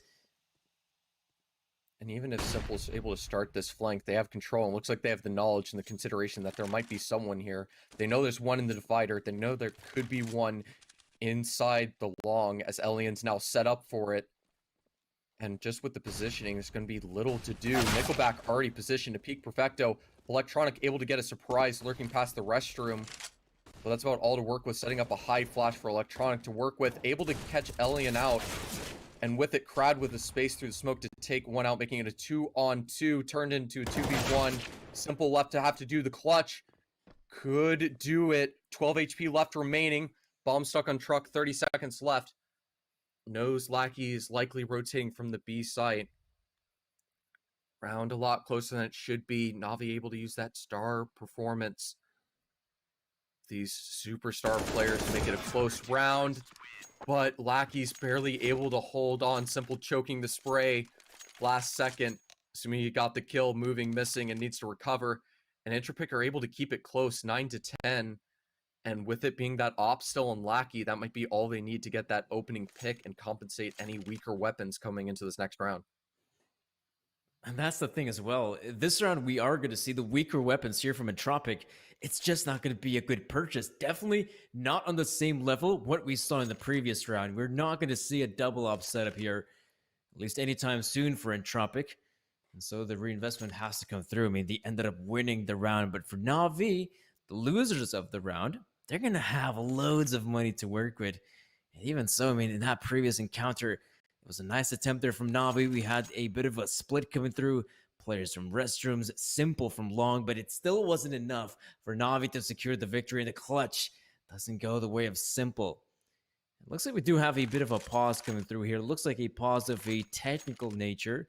Let's hope it's nothing serious here and we can continue on with the matchup here as soon as possible. As for the guys here for Entropiq, I mean, we saw what Elian managed to do there, going in for the first opening frag. It's definitely not easy as an opper when you didn't have the best showing on the first half. Obviously, Elian didn't have a lot of opportunities to play with the AWP, but there we go. Now he's given the big green once more. Let's hope he can start building up some of that confidence and That's going to be super important if you want to have an Opera performing on the CT side of Overpass. He needs to have that confidence, especially if he's going to be going up against players like Simple. Yeah, it's okay to have those weak performances. Perfecto at about a similar margin currently within this match, but the thing is the collective scoreline on Na'Vi is performing stronger, followed up and supported by Bit, once again getting another frag. Electronic with one of his own, and they're getting this B-side on their own. Electronic forced her with one to respond, but it's far too little too late as everyone's taken out and mowed down on this B-bomb site, as it's an easy, quick rush take from Na'Vi. Starting to get that comfort and dominance back. Still a hard time for Perfecto, but everyone else on the server having a great time and maybe start to build a lead to get a map back against Entropiq. I mean, that previous round as well was just such a simple push there from Na'Vi. Just the commitment there on the B-bomb side, and it just works out wonders for them. Shutting down Entropiq in just a few seconds, basically. Not a bad start. And so this T-side is looking a lot stronger here for Na'Vi, especially now that they've broken the economy of Entropiq. Barely any money on the side of the CT. They're going to have to go for this one simple eco. That is to be expected. We might even see some cheeky boost at play. Why not? Definitely one of the better rounds where you can do something risky and frisky like that. Anything to get you that early first pick, not even necessarily get the round, but at least steal a weapon away for yourself to help out your own, as CT can certainly be painful, and Elian is certainly paying in price too. I think Nickel might have just thought he's seen the legs, but maybe not. It would be caught by surprise. Everything's cleared out. It's a 2v4. One player on the Na'Vi side able to get picked off, but not in a situation to be captured. As lovely as the pick was, won't add up to much benefit, just a little bit of simple harassment. Though things a little bit change. Crad and Elian kind of creeped up looking for exits on the site. Elian will be quickly denied. Electronic getting his game on with a clean headshot onto him. With it, even willing to try to go for some more. We would try and take that engagement. Crad trying to take that deagle on the way out. Every single Na'Vi player almost just trying to hunt to see if he peeks to try to do anything sneaky at all, or even try to just take some engagements on the site. Happily welcome the opportunity to him and deny it promptly. They're starting to build up this lead now. Entropiq with their next full buy-in. It's going to be important for them to convert this. Keep up a fight against Na'Vi. Simple once again with that AWP massive 29-4 scoreline, being the superstar of the second map. Having what almost some might call a normal performance, and we got some shenanigans going on. Looks like they want to go for the full boost. Full 5-man being set up for Simple to get an early pick and catch someone off guard. Not sure how aware they'll be of this. Very passive positions on A, and just seeing the head peek out on the jump. It might have shown on radar and they might realize it. Not entirely sure, but Lackey's been able to pick off one early. The shot misses from Simple, and I think his position's seen. It misses twice.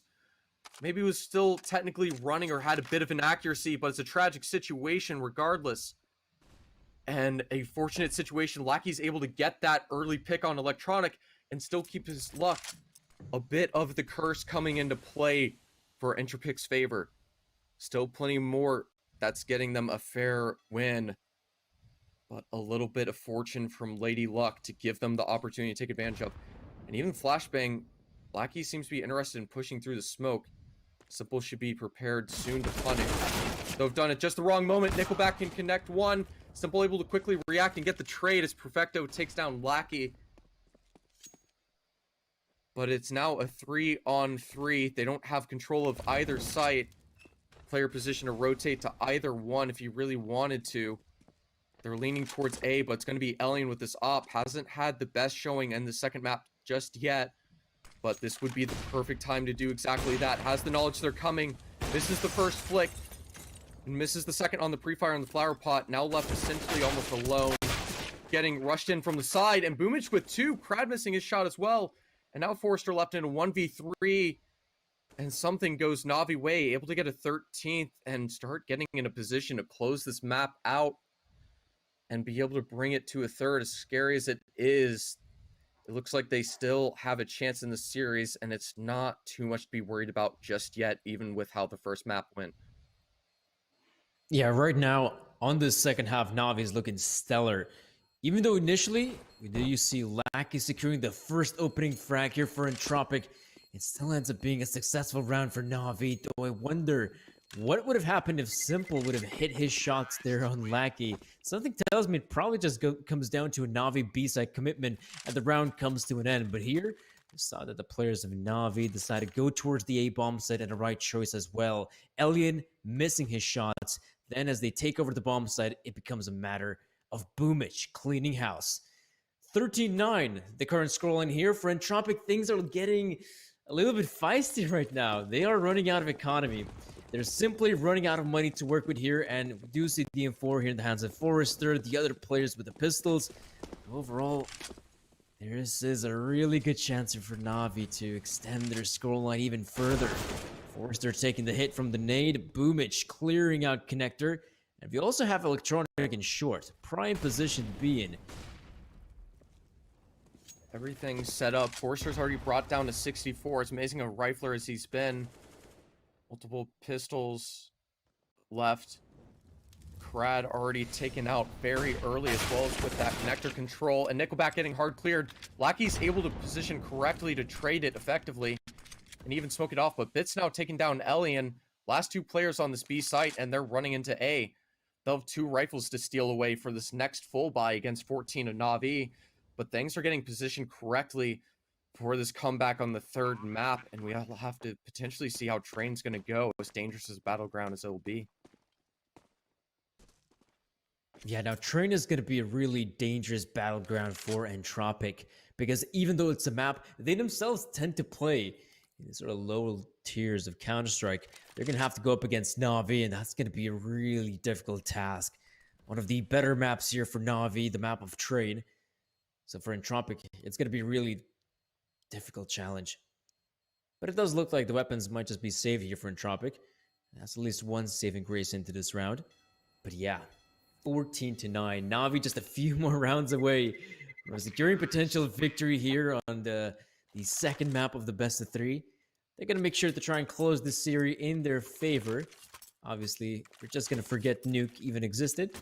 But as of now, Entropiq, loads of money in the side of Entropiq. They're going to get a purchase going, and yes, of course, a double op setup here. One in the hands of Lackey, and the other one in the hands of Elian. They have enough cash to cover themselves. Plenty of dosh to cover all necessities, except maybe a single flashbang or HE for Elian and Lackey. But with them having the double ops, that's not too much to complain about. And it looks like they're changing up their pace, willing to go aggressive into Fountain. They've obtained full control of it. Crowd might give a bit of info going for that pre-fire, trying to hold it. But they've obtained full playground control. They need to successfully hold off B, as a play is going to very soon come in, trying to play around the smoke. But the spam, it's almost two players, even with the USP, able to finish it off, and even able to switch to the AK. Even though Perfecto's been able to take down Nickelback, we're in a disastrous situation. Forrester able to slide off the ramp and flash himself to avoid the angle, and Elian and Lackey to tune in with one of each with the AWP. And as favored as this second map is for Na'Vi now, Entropiq have found their way back in for alive. Simple left in a 1v4. Not much left for him to do. Just kind of left to hold in the sandbags, try to find these openings, get whatever damage he can. He's got the Deagle to work with, and if necessary, the AWP as well to back him up. He has the bomb on his shoulders, though, so there's always the potential for the bomb plant. But is there anyone overlooking this position? Yeah, that's going to be Elian from heaven. Gotta make sure Simple doesn't try any of his shenanigans to try and win that round for Na'Vi. But yeah, it's going to be 14 here for Na'Vi. I mean, for them, you can even see, players like Bit, $16,000. Boomich as well at one point on 14K. So for them, money is not an issue. And losing that round, definitely not a massive problem. Though the problem may be is that Elian and Lackey could be true dangerous adversaries. By far, the double op setup has been one of the saving graces here for Entropiq. It looks like we're going to see Crad going for a bit of an aggressive play. Something we haven't seen in the past, at least not from Crad. But look at Lackey as well. Holding the angle with the AWP, just waiting for someone to appear in his crosshairs. There's a flash from the opposition. He's going to have to change up his angle, and Boomich going for a bit of a spray, but not going to find much. On the other hand, Krad's aggression has given him a very prominent position there in towards T-spawn. He's gonna begin to make his way. That's very nice, but look at Lackey holding the B-bomb site right now. There's gonna be a lot more players entering the fray. Forrester, great pickup on Electronic. There we can also see Crad coming in with the big flank, as free players from Na'Vi are not aware of the incoming push and the incoming disaster that will be set here by Crad, as he's gonna swing right around the corner to see one of the players. And when will he pull the crit trigger? He's gonna do it now. He'll get the frag here in Perfecto, leaving it all up to Lonesome Simple. I was ready for a knife to come out there for a second. Once again, it was getting me worried. Simple trying to jump across, will be able to use the surf momentum. One blessing of the sewers, aware there's possibly one hiding in the water. But with this, even it being a 5v3 beforehand, sound cues being given away, but the op won't be able to get the tag, let alone the frag. Crad to just jump by and spray him down through that fence. And with that being the case, that op's denied. It helps the eco, as they're able to keep that double op setup without investing. So even though the goal is not to reinvest as much as possible and keep the streak going as Na'Vi are on 14, it'll certainly help maintain if they lose a couple more numbers going on to these future rounds. See, continuing to be the case. Simple on an AWP, full AKs for everyone else. And it's a similar aggressive play. Crad going out forward once again, but this time an HE going out. Maybe a second one too. Bit brought down to 59. Boomich tagged down as well, and a very small hit to Simple. They won't find any early contact, but the nade damage will certainly be enough. If they go for this long play, Crad is setting up bait off of Elian here to get the first shot with an AWP. Awkwardly misses the jump ball, but that shouldn't matter necessarily. Position gets exposed early, but he finds a dink and a pick. Elian fails to get a flick, but it's still a 3-on-3 situation. Tons of info and control, though Nickelback stuck in a smoke under little control. Nickelback's aware of his position and able to finish off the kill to trade Perfecto, taking down his teammate Lackey. And with that, it's now a 2v2 chaos around the entire map. These last two remaining players, Nickelback resetting to make sure control is not lost. Just anchoring one each site is the risk being taken. And it's two of these top fraggers from Entropiq so far, both the riflers, Nickel and Forrest, put up in the perfect position. Timing may be on Navi's side and will impact a lot here, depending on whether or not Electronics is able to catch Nickel at the wrong angle. Trying to carefully position around this pillar and expose himself, but he's able to get the first peek. The off angle around the pillar, knows where Boomich is too. Gets barely tapped in the head by the shot. Boomich trying to stick it. Nate brings him down to 45. Still has the AK to help out and lands the headshot. Boomich with a massive 4K to get Na'Vi 15. And just be one round closer to at least bring it to a third. Entropiq still have enough cash to get at least one more buyout and possibly contend and bring this into an overtime. Things certainly aren't over yet for Na'Vi to at least get a map under, but it's certainly starting to look like a good situation to make it happen. Na'Vi right now, this is by far the best situation they've been in a while. 15-11. Really good purchase as well. Lackey, though, holding once more with the AWP. He was in this angle in the past, though this time missing the shot. Massive damage inflicted, though very much alive. Nice nade, though, from Crad. That's going to soften up some of the players there from Na'Vi. For Entropiq, that is a bit dissatisfying that Lackey, the one player holding the angle with the op, doesn't really find anyone from the side of Na'Vi. To hold, wait, and see with the situation. Very important. Still a 5-on-5 somehow. Crad might end up being the effective first contact here as Bit's walking up connector. Playing alone. If he gets caught out, could be a very awkward situation, but Krad's trying to find just the right timing. Just barely misses Boomich on the peak. Could get caught out as multiple players are now conscious of this position. But it's just the wrong timing for Krad as Boomich is able to catch one. And now it's Elian stuck essentially alone on this A site to hold against the world. Gets what appears to be a good flick. Doesn't connect the shot though. Able to rotate and get two more on this site. It looks like Navi dedicated to go in and catch the first of Elian. But Lackey's able to catch one. I don't think they're where Forrester's position, so he's able to catch the first and get the second, outgunning Simple and getting the third to win the round. They hold on what could have been their loss 16-11 to bring them to a third, but instead they have a 12th, only 3 rounds behind now, and still have an AWP for Elian. Still able to toss rifles around to everyone else. Weaker utility, but Navi are sort of in a mixed situation.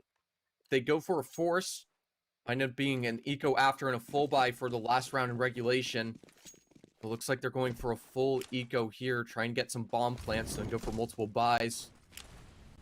Likely the plan they're going to try to go for.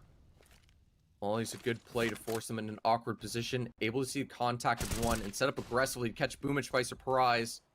And even willing to go more aggressively. Doesn't want to get caught off guard. Falling connector, aware of every possibility of any of these players to make sure he gets out safely. Denying Perfecto when he thought he had just the right moment to catch him off guard. Making it a 5-on-3. Elian watching for a peek, setting up for the boost here. And able to see it, but the first shot missing from Bit. Elian has enough time to react and take him out. Holding a tight pixel angle here. Think he saw the very tight shoulder of Electronic. Trying to creep out and find it. Misses it, but will not be punished as Nickelback saves the day for him. Able to steal the deagle on the way out. And we're 2 rounds left in regulation now. Navi down 0-1 in the best of 3. Entropiq 2 rounds away from bringing it to an overtime and a chance to 2-0 Navi. My oh my. Being able to 2-0 Navi, what an incredible record that'd be for Entropiq's resume. It'd be quite a massive round to take right now, 15-13. Krad looks like he's gonna go for the aggressive play once more, just like he's done in the past. This time though, there's gonna be more resistance from Navi in the form of Bit. Holding that angle, making sure if there is an aggressive play, should be able to deal with a lonesome player like Krad. But yeah, you can see that throughout the map here, the Navi players have spread out quite thin. So right now we have Bit towards the fountain position. We have Perfecto clearing out Connector by his lonesome as well. And of course, you also have Electronic and Boomich close by the B bomb site. And look right now towards the monster tunnel, that 2-man setup. You have Forrester playing close by, but of course alongside him is also Lackey with the M44. While this happens, you have a player towards short of Elian just in case. Perfecto does have connector control, but that doesn't necessarily matter. They have 3 stacked and they're fully prepared for this to be a B play gamble. With how deep Krad is too, just holding party, it's going to be such a safe situation. Now with even the rotation coming in from Elian, even if they decide to rotate A here, Krad could totally catch them off guard. Just takes the right second. But they're leaning towards B, not finding anyone, and that works perfectly as Krad is just now rotating behind him. As with the running herd, it's giving information that they know it's going to be, that they have to be heading this way. And it's just a bloodbath for monsters. Lackey, Forrester, and Krad connect together to get 4. Elian with the last frag, and Entropiq are 1 round from a comeback, bringing us into overtime. And even potentially a choke on the cards, dare I say it. I mean, that was some great positioning from Krad.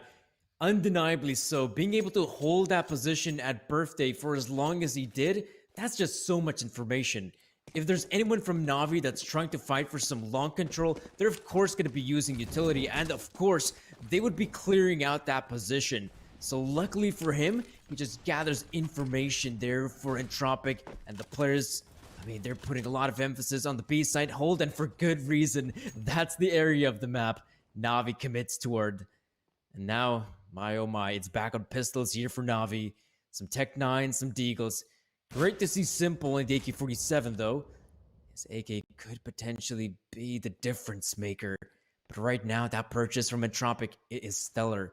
Up in the hands of Alien, M4s for the rest. And you can see Na'Vi, they're going to try to close in the distance. With those pistols, that is the best way to go about it. Simple, first man in. Could potentially peer through the smoke, looking for a certain player here in Crad. Of course, he's also smoked off. Doesn't really see anyone just yet. If Krad's able to position right, Simple might not even be prepared, but it might be the other way around with the gap, able to one-tap Krad down. Now we come from an important situation where it's a 4-on-5.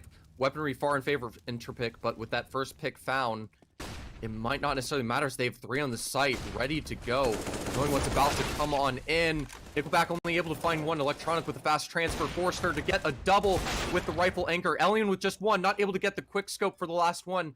And it's a 1v1 Lackey against Perfecto to decide if we go to a third or overtime to fight Na'Vi for their own survival. And he's going aggressive and caught under from below. It's a disaster. We're going to overtime. It's gonna be 15-15 as Na'Vi, with that last push attempt on the A bomb site, initially looking really rough for them.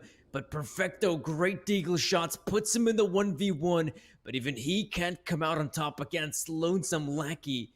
And so yeah, you're right about it. Overtime is upon us. Definitely a really close matchup here between the two teams, really evenly matched up. And so, with this being overtime, the great thing is that both teams, they're not going to have to struggle for cash, which was one of the big problems here for Na'Vi at this very last round of regulation. They just had to play with those pistols, and they had to go towards the A-bomb site. Even though initially Simple, great pickup there early on, still though wasn't enough for them to win the round. So yes, right now for Na'Vi, this T side, they're going to have to give us a good showing, that is for sure. And I definitely would love to see, early on here, Simple with the op. I'd love to see some of his shenanigans as early as possible. But that's not necessarily a problem we have to worry about for Na'Vi. It's not the money, it's the positioning and just the confidence and just mental ability for Entropiq to stay in this. Even though they were down 15-9 against Na'Vi, they weren't necessarily too concerned and were able to fight their way back up and up and up. And with it going to an overtime now, I see no reason, as you see Elian now building up to 10 frags, which doesn't seem that great, but he's been able to build up, start getting these frags back in. Lackey with other additional op support. The Rifler still holding their own easily and just holding an equal weight to keep this an even game. And just, it starts being a coin flip, and one with Nuke being a surprising steal away with Entropiq running away with it 16-8. We could see Na'Vi going 1-1 with the Swiss system to everyone's surprise from a team no one expected it from.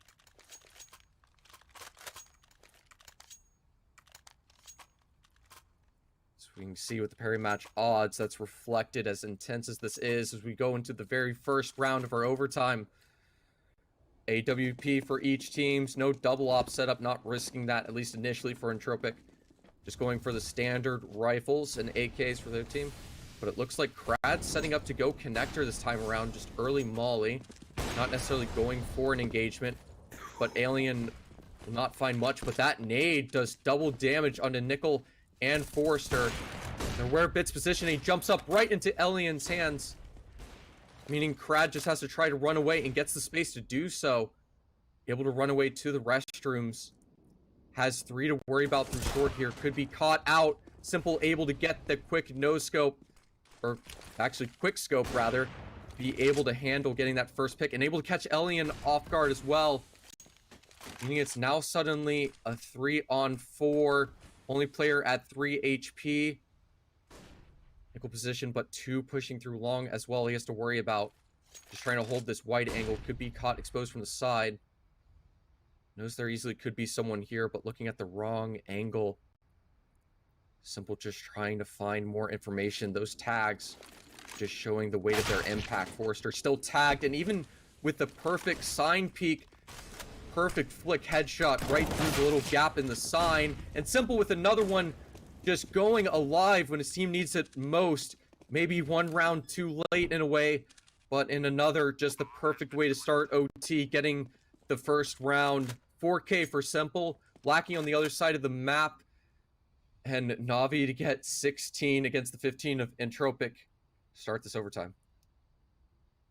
And that's what I'm talking about as well. That's what I wanted to see. Simple with the AWP T-side shenanigans. Looking so good here for Navi. The initial frags he found definitely changed the course of this first round of overtime. Some really great shooting from his part.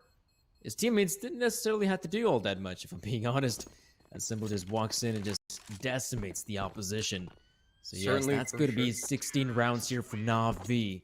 That's for certain. And Entropiq, even though initially they were quite mobile on their setup towards restrooms as they were looking for those engagements towards long, they get it, they considered to back away, but obviously Crad, he does get caught out in transition. It was every single one of those picks that built together. Simple just give the openings, and even though his team didn't necessarily have to do much, the opportunity was for them to be able to. It just happened to be Simple just allowing it to be his own show for a second. Up now to 31 frags, almost 2 KD. Forrester keeping up with him with the M4 rifle up at 29. Boom is trying to get that initial contact, but it looks like it's going to be a brawl. Crad willing to go aggressive, Molly keeping them back, and even the pre-fire scram, Crad able to find one and a second, almost even the third onto Boomich. And with Elian trying to look for a gap through the smoke here, could catch one off if Boomich tries to re-engage. And even worse, Nickel's just willing to just push down Connector. Will get caught exposed to push further, but instead it'll be him to take down Perfecto. Boomich will be able to quickly react and get the trade before Nickel can reset and react appropriately, but Electronic ends up nading himself on the little stub on the side of the roof towards short. And with it, it's just two heavily tagged players in a 2v3. Still a chance for them to win this round, but not the situation you want to see, especially with Lackey with the nasty sandbags off angle. Usually not something to plan for as you're expecting a player to peek from water. Forrester might be cleared a little bit harder on the other side if Electronic decides to pre-fire it. Could be done. Looks past the flashbang. Barely tags him down. Only a couple points of HP. But now Lackey's the one to hold towards his default position. Able to see the gun stick out, but not able to get the frag. Electronic waiting for another peek. And getting tagged once again. Still alive with 17 HP. Forrester able to finish him off finally. And to land a headshot, just bursting Boomich through the fence, knowing that he was somewhere around there. And we're still even 16-16, one round left in this first overtime, and we still have no idea where it's gonna go for the second map. And I like the change up from Entropiq as well, changing up the pace. We saw that aggression coming in there in the playground area, something we haven't seen from Entropiq. In fact, there have been a few times they've gone for the aggression in the mid rounds, but not necessarily so early. And speaking of which as well, Crad, holding the position here from Birthday. He's all alone, but still for some of going these for players as well. At least reasonably going back out now, so things should return and not be too crazy into this final round.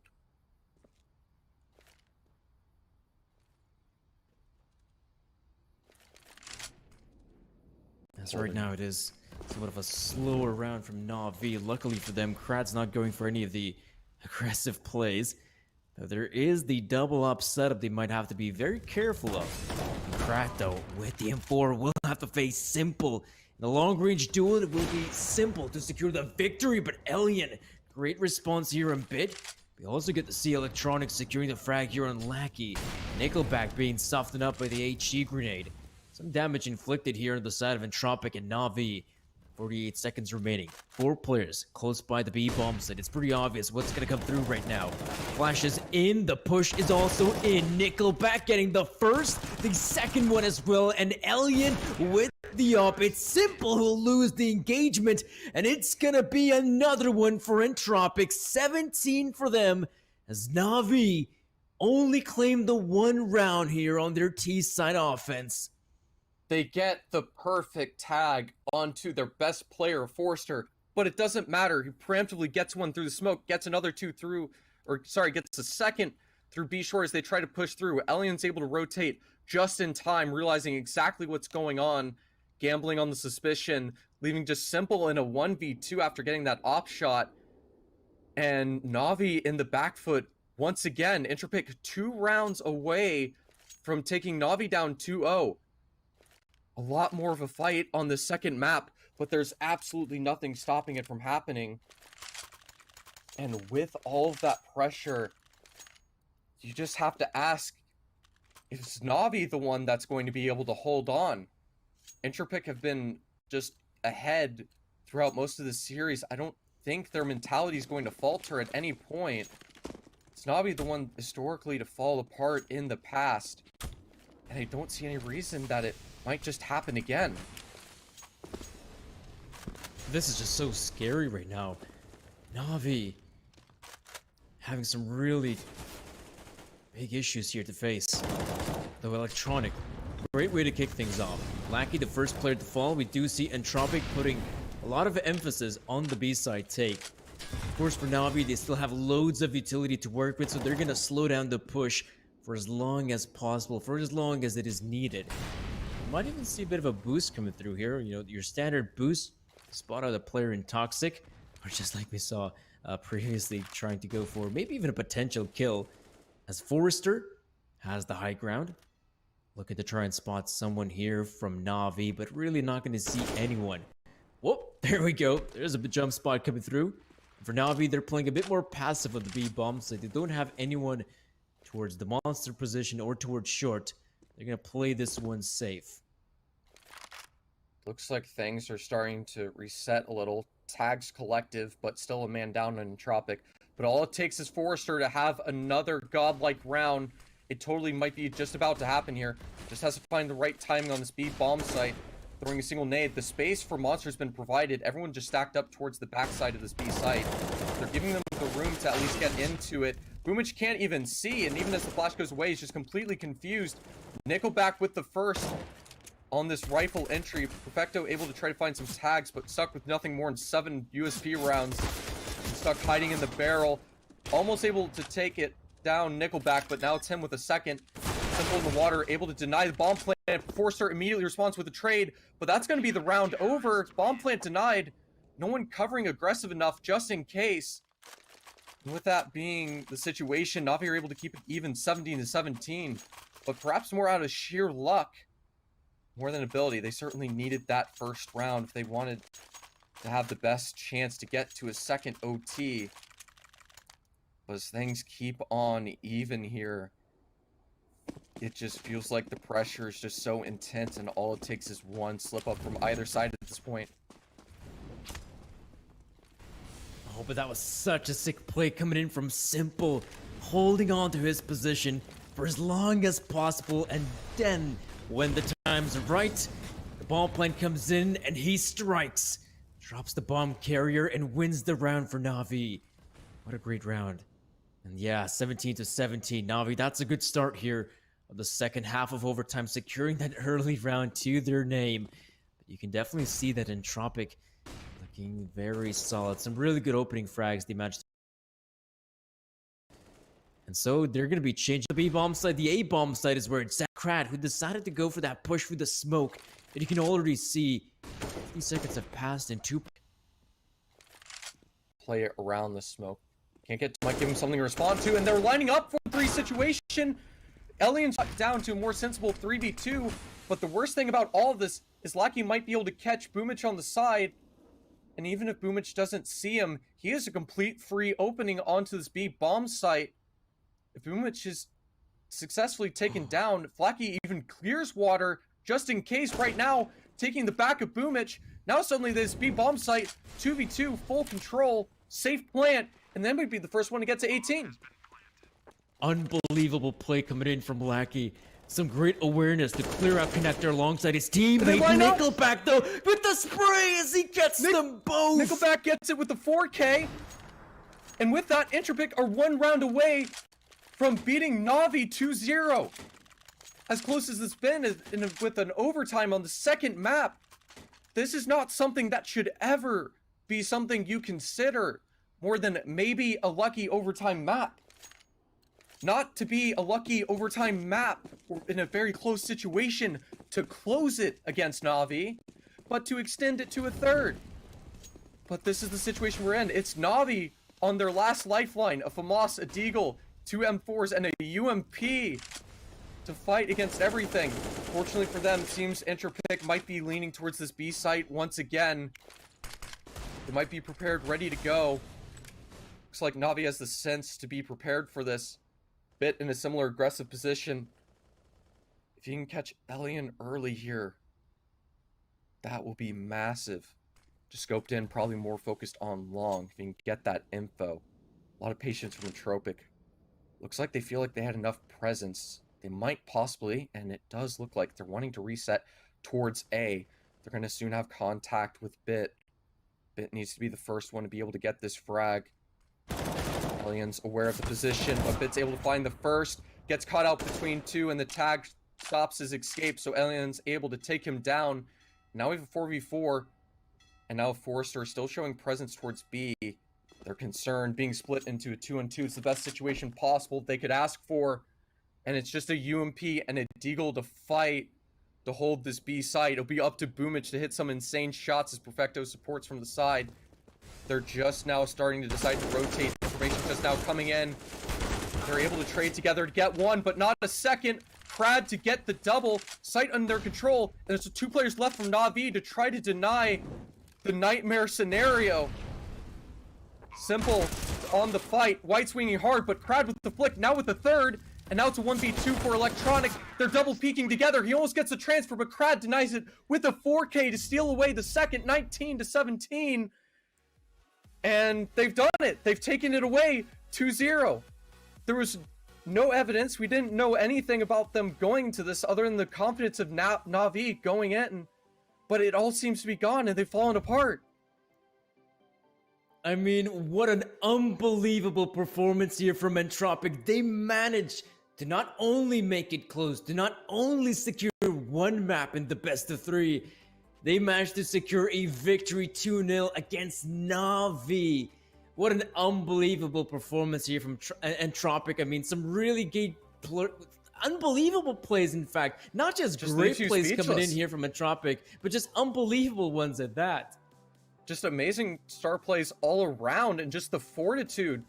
Like, even with it being just like what might be perceived as a lower roster and perceived, like being able to have the skill and the aim and the fortitude to push through all this in a full best of 3 takes hell of a lot of persistence and willing to fight.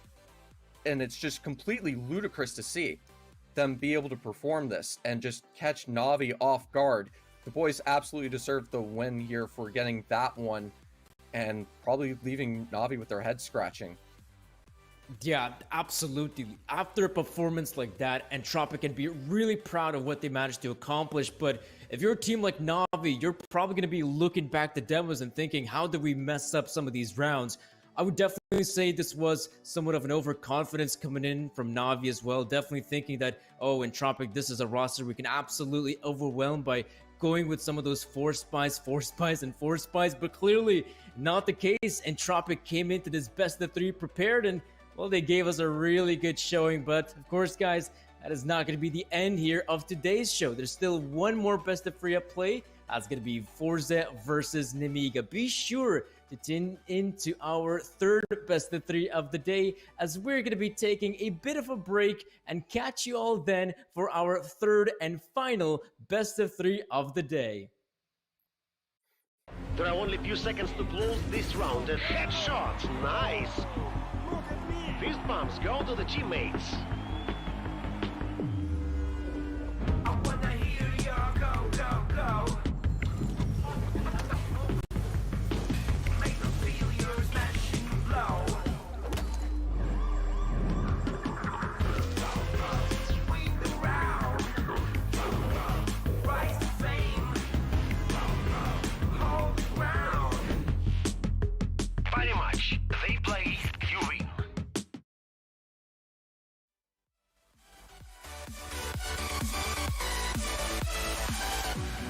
Fill me out with your smile. Let the sunshine breeze the light. Fill me out I will let you in this game. Did it now when I'm down. 'Cause with you I'm saving some, I'm saving some, I'm saving some, I'm saving some, I'm saving some, I'm saving some, I'm saving some, I'm saving some.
Are you ready?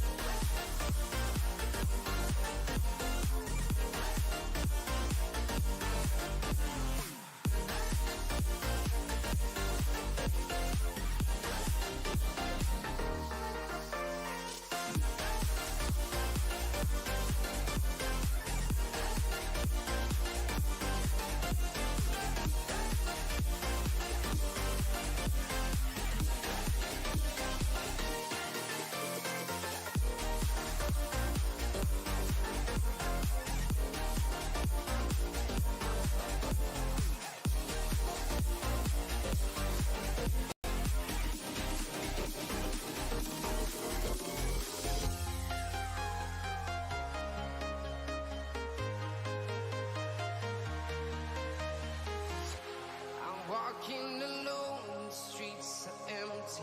The only thing I can see is my own silhouette. I'm getting stronger, step by step. The clock is ticking, but there's no time for regrets.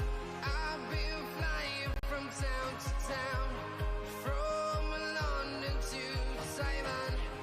I've been all around the globe trying to protect your soul. We are heroes tonight.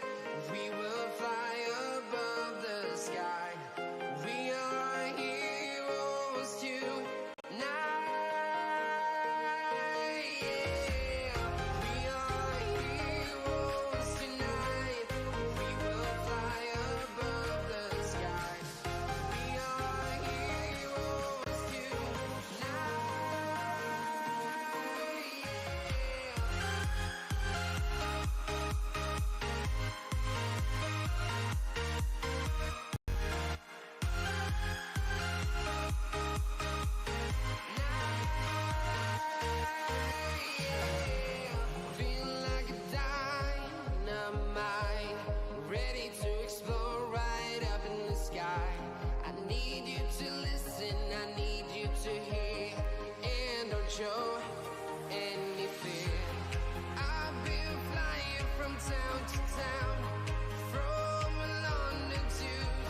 When you want to get off the darkest ground,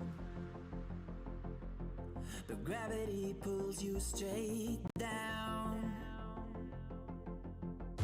Earth from a bird's eye view. You should grow feathers and see this too. When you want to get